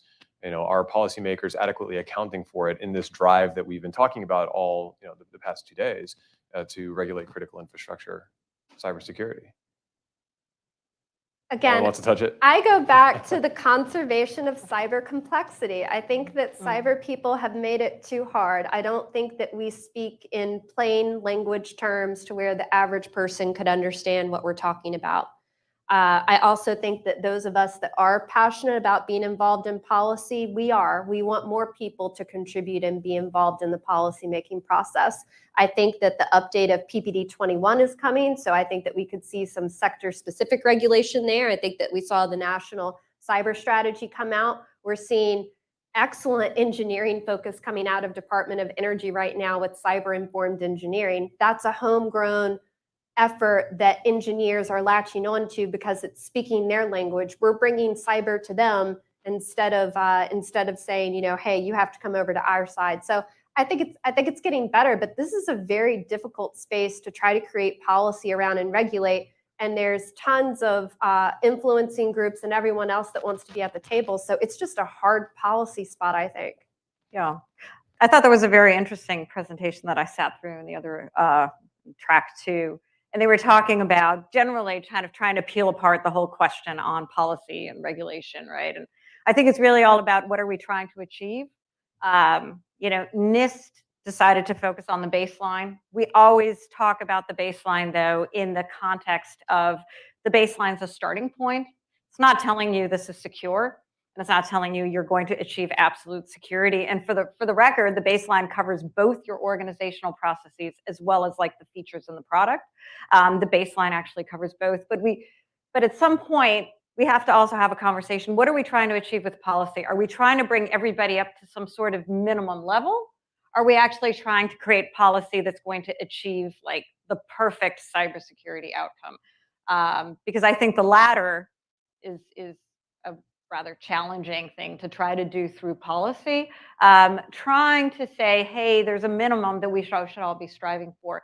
That I think might be something that's a little easier to articulate rather than trying to hold people accountable for the perfect solution, when I don't think as a cybersecurity professional we can even articulate yet what perfection is. I think it was Voltaire that said perfect is the enemy of good. And that's what we start every presentation with as we're building this mapping, because if you set the bar artificially too high, you're not letting everybody try to get to it. And I think this goes back to what Megan said. Transparency actually is the best tool. Set a good baseline, that everybody should adhere to, and then let vendors try to differentiate, because then they can use that as a marketing advantage if they want to, and it actually will drive innovation, and it's good for everybody. Do you have any key principles as it relates to transparency and IoT that you think ought to be followed as we're looking at transparency efforts for IoT as it converges with ICS? We do actually. We published some stuff at Google. We have 5 key principles, just to summarize some of those. Using harmonized standards. I think everybody will agree. It's kind of funny. We have these, we call it the 5 principles to IoT labeling, but it has nothing to do with labeling. It's everything before the label. Use harmonized standards, work closely with industry, because I think industry, when I say industry, I mean the associations, the alliances, the consortiums, because they play a critical role sitting between their consumers, they represent industry, and then they work very closely with policymakers. So they kind of bridge the divide a lot.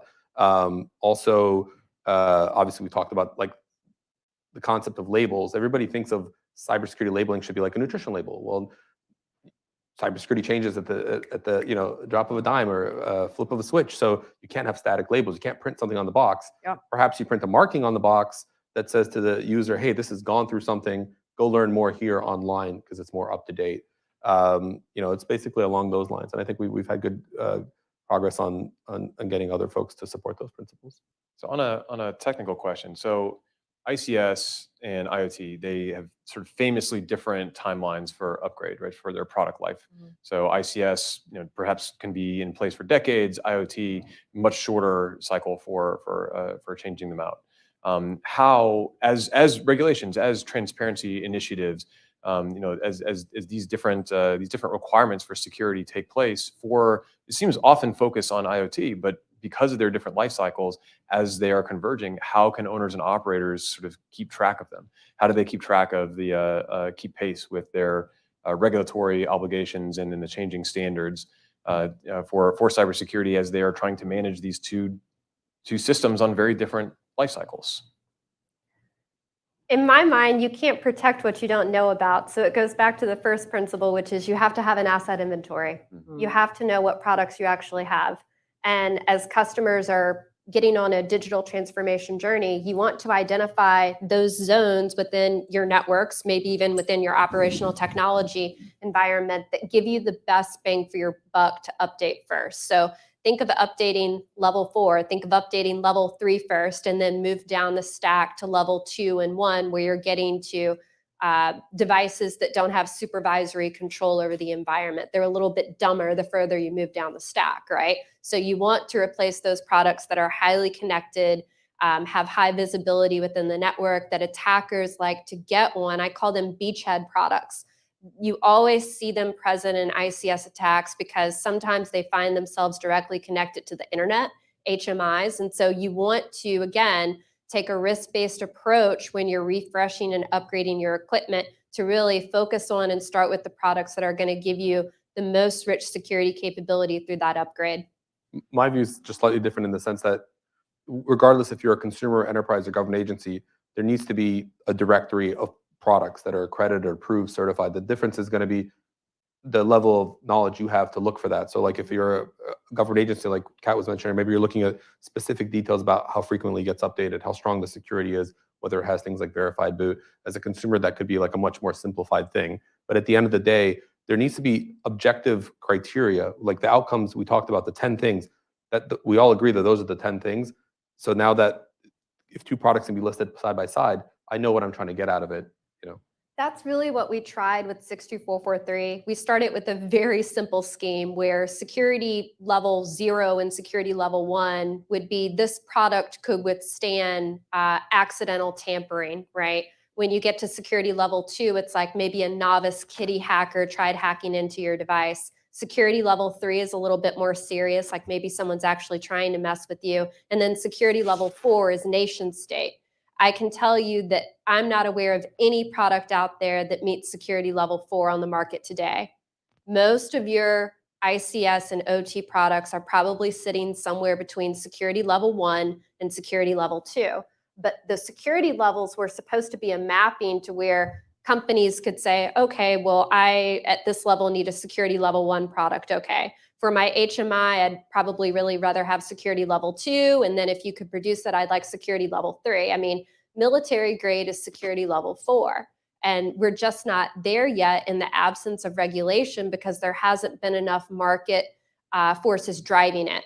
We're literally not seeing the request from customers. And so I have to assume that customers want higher levels of security, but they simply don't know how to order off of the menu. It would be like going and sitting down at a restaurant and not being able to read the menu in front of you to order your food. So I think that as vendors and as standards bodies, we've got to kind of dumb this down to where the average operator in a plant or a facility in the United States could understand reasonably what they are ordering and what the capabilities are. Well, somebody else has to write about it. I think like flipping that back to the consumer side, if you look, a lot of consumers go to consumer review sites, feature comparison sites. Yes. But you know what? The stuff they don't write about? Security. I They know, talk we about don't have functionality, consumer performance. reports for security. Right. That's the thing. Even Consumer Reports doesn't write about security aspects within their reviews. They're getting better about it. They're getting there. I Yeah. think they're trying to get there. I, every now and then I have to put my Department of Commerce hat on. Yeah. And I always come to all of these events and we're always focused on cybersecurity. And, one of the other things we're doing is Department of Commerce under an NDAA. I think it was 2021, we were directed to stand up both an IoT federal working group, an interagency working group, as well as an IoT FACA, which we've stood up. And the ultimate goal is both for the FACA as well as for the IoT federal working group to deliver a report to Congress, because they recognize the importance of an IoT national strategy. And one of the things they want this IoT federal working group, advised by this IoT FACA, to look at is what are the biggest barriers to recognizing IoT adoption across kind of the US. And I know that every time I participate, I'm the co-convener. We end up talking a lot about cybersecurity, but it is one of the biggest issues that keep getting brought up over and over again, that trust in IoT technology is ultimately going to be one of the biggest threats to adopting IoT. And in some of the industrial settings, that is quoted by a good number of our participants in talking about, hey, one of the things that's holding me back to adopting all of these connected technologies in my smart factories and in my different settings is, can I trust this technology? And a big part of that is transparency and the cybersecurity of it. So transparency is going to play a major role, hopefully, to the problem that you discussed earlier about having the menu that you can't read, hopefully helping your customers being able to order it. But is there a point at which it becomes difficult to tell, so we have transparency for IoT, are we going to apply those same transparency standards to ICS, like the IoT label, right? I've also heard discussion of a forthcoming at some point OT label. Will they be different, and how will you be able to tell the difference if we are blurring the lines, if we are converging? I would not get ahead of the White House in the announcement, but it is going to be forthcoming. I mean, I believe that the intent is to start with consumer IoT devices, but I agree with you. Would the label look the same for industrial devices? Probably not. I mean, again, I would think you would tailor it to the customer, but I am not the authority. So Well, that's just Kat's opinion. See, I have a really simple question. What is a label? How do you define the label? Because, in all these conversations, is a label the marking? Is it like a more detailed thing? Is it a score? You look, there's an ISO standard for this, right? 27404, participated in it, Right. about labeling, and they have very specific opinions. They have Call an stars. SDoC a label. An Yeah. SDoC is a representation of the fact that I am saying that I conform to certain requirements. So I agree. And to your earlier point about the menu, I think it's also like, we talk about transparency, but do you trust transparency when it's self-attested? What's the level of assurance? Like, there's what you can do and how you can prove it. And that's always the Exactly. piece that nobody's thinking about, especially when some people have, like Singapore has done this. They've blended it together, but I think it's a controversial topic, let's just say. Lots of debate. On the self-attestation versus third party? Or Well, no, just that yes? I think you need to have both. You just need to distinguish. But I meant more of like what capabilities you have and how you prove those capabilities.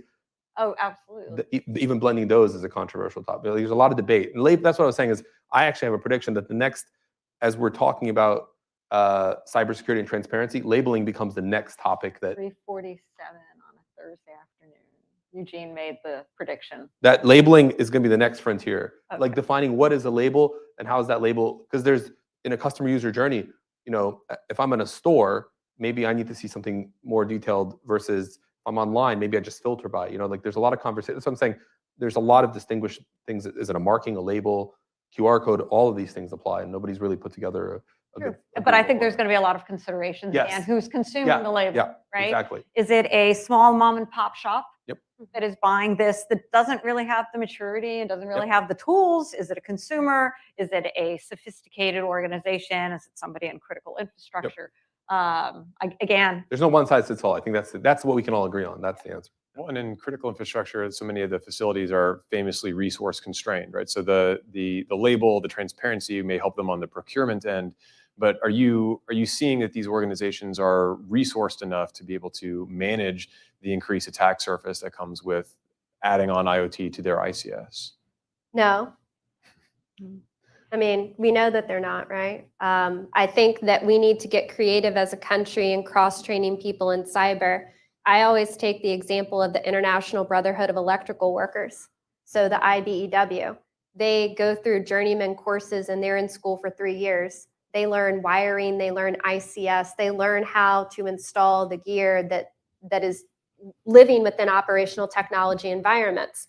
Why aren't we partnering with the IBEW to ensure that every single electrician in the United States at every local hall has 3 weeks of training in basic cyber hygiene for OT environments? I think that we are doing what we can in terms of building the pipeline with colleges and universities and teaching them things like cyber-informed engineering, right?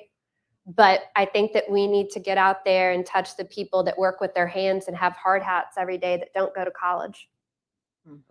So I'm going to ask one more question and then open it up to the audience for questions, and that is predictions. So Eugene, you kind of made one, but you can reiterate it if you want, but that'd be boring. But just predictions for the next 5 to 10 years on where this space is going, and specifically on how IoT and ICS are converging.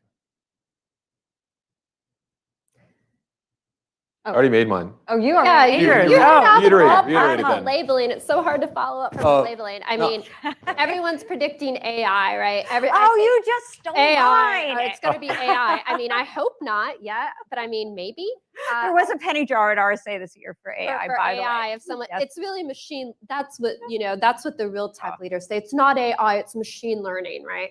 Yeah. But I predict more independent third-party certification of products. We want that. We want to do self-attestation. Yeah, that's great, but trust but verify. So I think we're going to see more certification come up, not only from products, but of systems. And finally, I think that we could actually see like an entire asset certification, like what we see with the LEED standard and things like that from the 90s. That was very popular. It was very successful administrative program. You may actually see entire site assessments where companies find value in saying, I have a cyber secure building. The products are secure, the systems are secure, I do regular updates, I am taking care of what I need to take care of.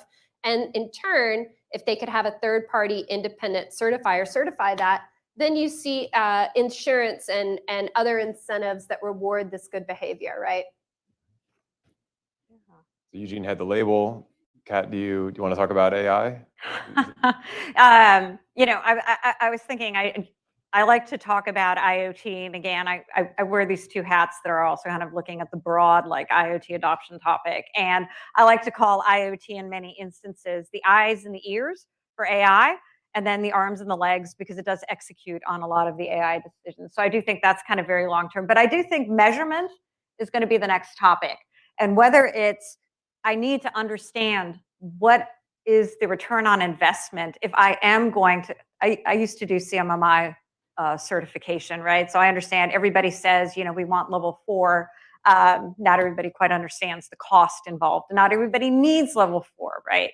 But understanding what am I actually gaining? Is there actually a demonstrated line between me adopting these different either practices or features in products, and are there real outcomes that I can measure at the end of the day? Because I think that will drive a lot of other conversations, whether those be about policy, whether those be about regulation, whether those be about should I even adopt this technology because I'm introducing all this cyber risk. However, there's all these benefits. So I do think measurement is the new frontier that we have to start figuring out. Is there a way to actually measure cybersecurity outcomes? I want to update my prediction just to say and build off of what Megan said. I think certifications are a critical thing, and having more products certified is going to be paramount to build the confidence with consumers, enterprise, everybody else. And so what I think is really going to end up happening, and now that the White House is doing stuff and making progress, and with NIST, and you have what's going on in the EU, and if there's an ability to actually build something that can be cross-recognized, you will see this interesting effect. There'll be a lot of vendors that start the process and be the first ones that go through it, but a lot of them are also ecosystems on their own. And I'm sure Schneider does this with their suppliers, but if you start saying, well, we've done it, now we want you to do it, and all of a sudden you have this trickle-down effect where, just an example, with Google, we have lots of products running Google Assistant. Maybe in the future, we would mandate that any hardware that runs a system would also go through that. And then you could see this amazing wave of adoption. I think that's just the best outcome for all consumers and other market, our verticals, targets. All right, I'm going to open it up now to audience questions as well as anecdotes, especially from any of you who perhaps engage with ICS professionally and are seeing this integration of IoT into your environments.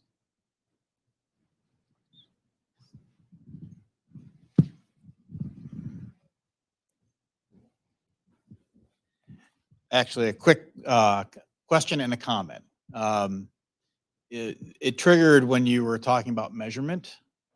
And I see this in the OT space, which is what I deal with. But when we talk about IoT moving more into the IT space for doing some of the similar things, in the OT environment, one of the things we have to contend with is measurement, right? How accurate is the data being provided by those systems? So in the OT space, calibration is a huge part of what we do. How does that fit into the IoT space when it's not part of an OT type program? And then my comment is on labeling. Maybe the idea of labeling isn't so much that you've met certification. It's more of a Surgeon General's warning that says this device does not meet the intended standard, and giving that more scary approach to labeling versus compliance. Food for thought.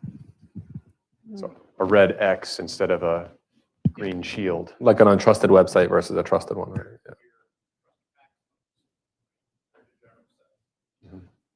Yeah. Any comment on the calibration question? Are we able to trust IoT for calibration the same way that we do it for OT? I mean, I'm not an expert in that area, but I can speak to how when we're talking about the transparency and how one size wouldn't fit all, I could see where that could be something that you would tailor as information you would have to be transparent about in that specific case. And you could say, what is the accuracy? What is the calibration? How often is it calibrated? It would be, again, one of those things that potentially you could be transparent about. I'm not an expert in the area. Yeah. It feels like an edge to cloud comment to me. So my first inclination would be, oh, well, yeah, this feels like edge to cloud. So we want to demonstrate root of trust and attestation from the silicon to the chips, to the hardware, to the software, to the apps, to the cloud. Okay. It feels like a market competition feature to me. Yeah. Right, like it's that if you are selling IoT into an ICS environment, that you are going to want to include the accuracy of your calibration, the accuracy of your data as part of that sales. The good thing about operational technology environments, though, as you know, is that when the technology and the digital things are telling us stuff that doesn't account for the physical sensors, we can map up and say this physical sensor cannot be at 580 degrees, even though the digital sensor is saying that it is. So in OT, in a way, we're kind of lucky because we still have physical engineering and physical sensors that help us calibrate and know when we're experiencing things like sensor drift. It naturally occurs. It naturally happens within systems. So I think that OT environments take calibration very seriously in the way that you're stating it. And I had not thought of the point that you brought up about what happens the more you bring in IT. I would say, well, it's going to change the attack surface for sure. I don't think that we understand how it's going to change the attack surface would be the problem.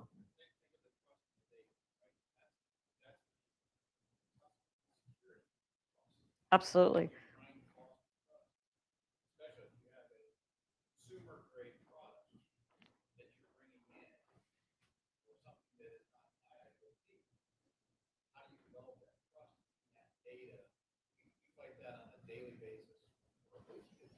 Mm. Well, I think there's two things. There's the accuracy of the data, which is not part of cybersecurity. That's more of just whoever is evaluating that product for its claims. And there's, as Megan touched on, the integrity of the data, making sure that data is verified somehow, like using attestation, root of trust, and ensuring the data you see has not been tampered with, manipulated in any way. Yeah.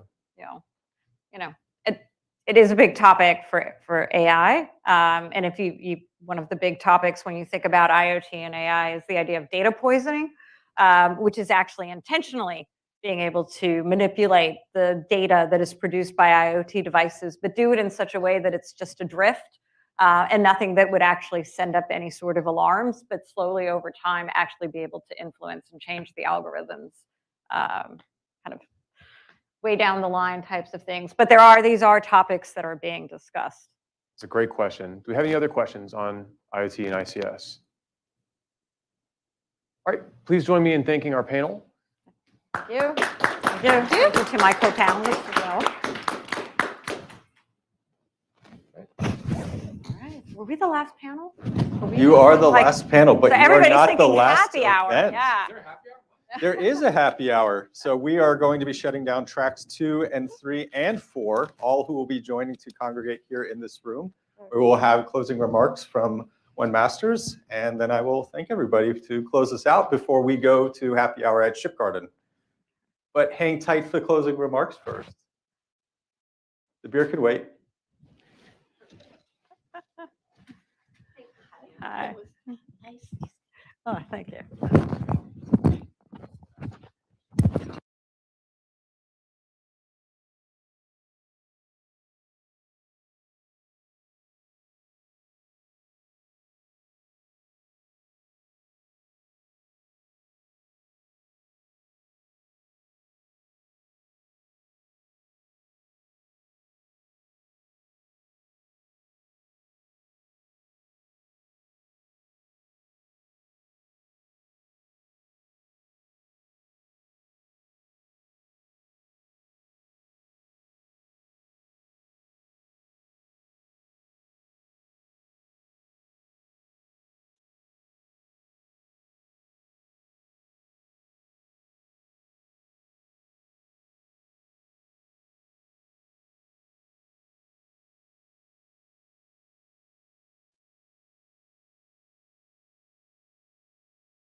We made it. Once again, I'd like to thank MITRE for hosting us. And on behalf of MITRE, we have Wen Masters, who is the Vice President of Cyber Technologies. She directs MITRE's corporate cybersecurity strategy and serves as the champion for MITRE-wide cybersecurity capabilities, leading a group of 1,200 experts. You said 1,500. I guess they don't all work for you? 100 plus is MITRE wide. Okay. So we'll work to get you to 1,500 on the next conference. She oversees our innovation centers in cyber solutions, cyber operations and effects, cyber infrastructure protection, and software engineering. Working together, they address the most difficult cyber threats facing the nation. They're helping government and private industry secure critical infrastructure and defend against online theft and exploits by hostile adversaries. Wen? Thank you so much. Well, I know the next agenda is the social at the Ship's Garden, so I will not belabor this. But first of all, it's a great pleasure to host the hack the Capitol. So it's absolutely wonderful. Really pleased that we have that opportunity. And thank you so much for your dedication, your hard work on this very, very important cyber capability development and policies and all of that. So I keep thinking in the beginning, right, when Jen Easley talked to all of us about security by design. I think that is a very important focus. And we really have to be thinking along that line and looking into the future. Let's look at how far the enterprise IT community has come with regard to cybersecurity in the past, let's say, 40 years.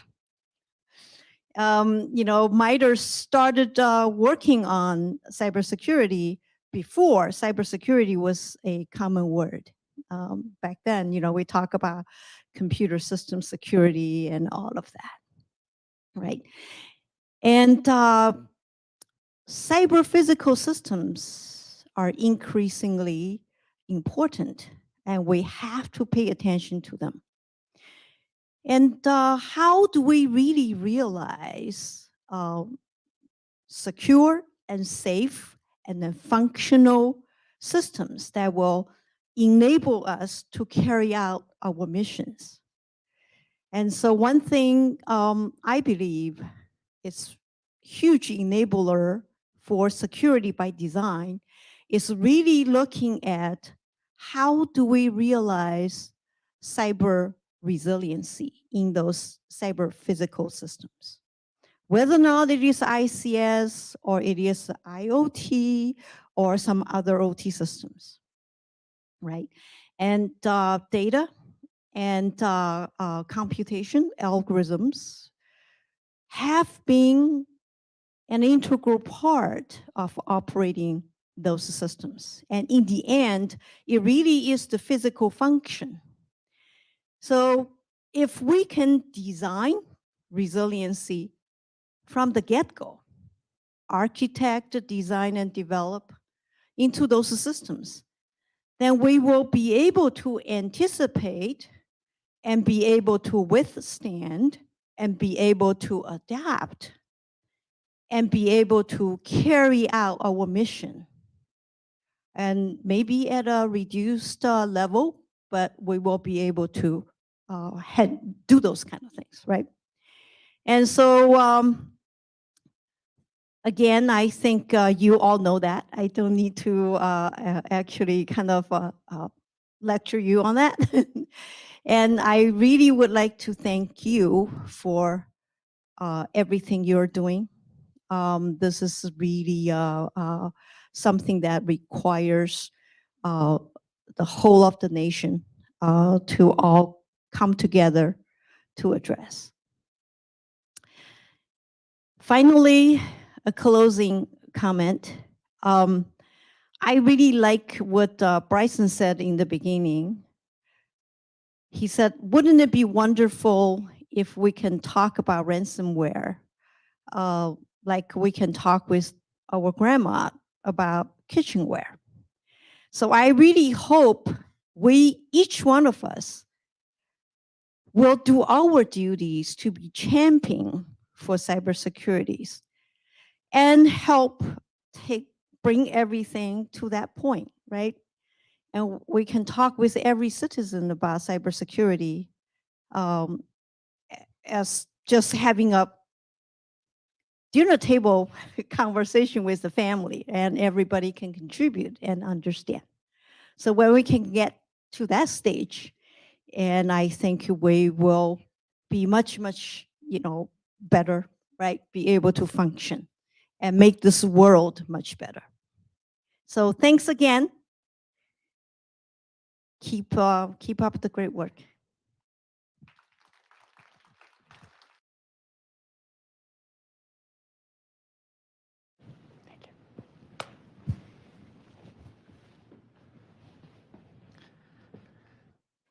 So as much as the conference, like any conference, has a little bit go wrong, for the most part, we hope the experience was much like the duck on the top of the water, and you don't see a lot of the kicking that happened beneath, because most of it happened through the generous support, not only of our sponsors, but also a lot of volunteers, which I'd like to call out by name. Don, and if you can stand up if you're here. Dylan, I see you, you have to stand up. Tom, Beth, Keenan, Brandon, Don. You're real sneaky and quiet, just like a Marine. Karen, Elizabeth, EJ, Nancy, Marco, Natasha, Anita. You're not standing up for any of these? No? Okay. Rick, Sarah, Lisa, Alina, Nate, Steve, and Mark. There you go. Round of applause, please.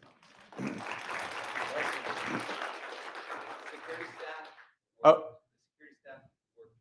and the security staff worked hard.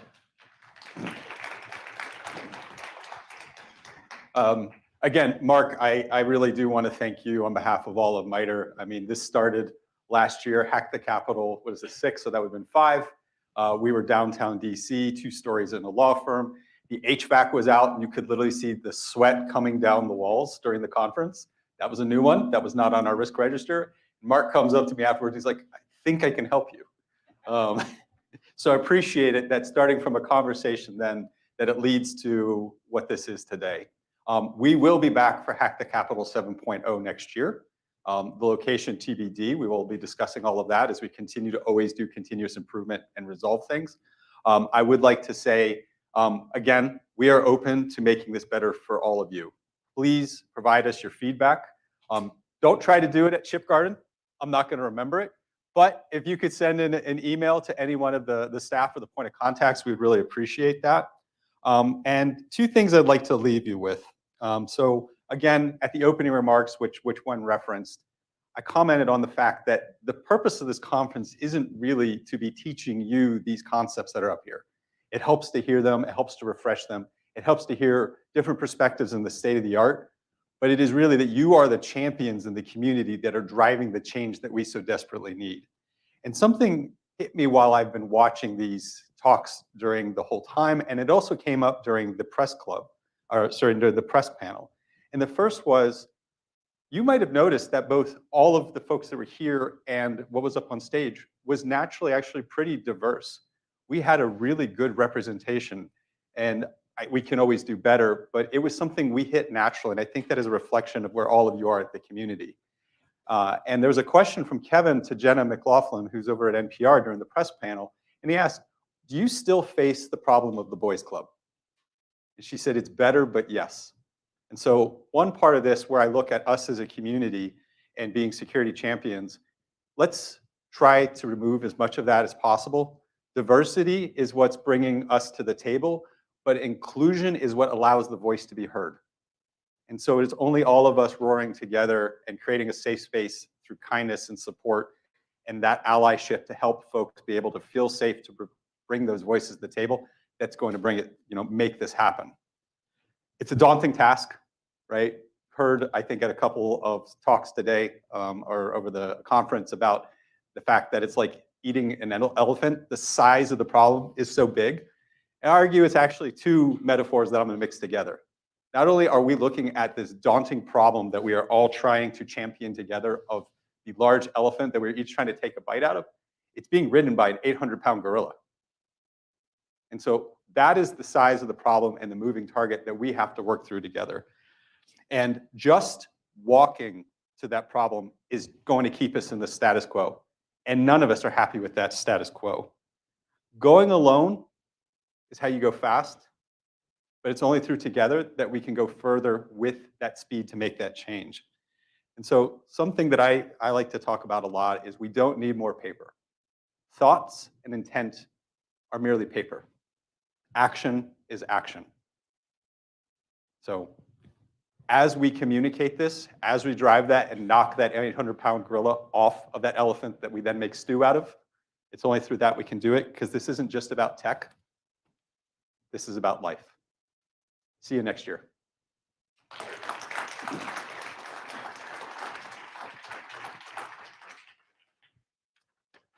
Ship Garden is, there we go. Go to Northrop Grumman.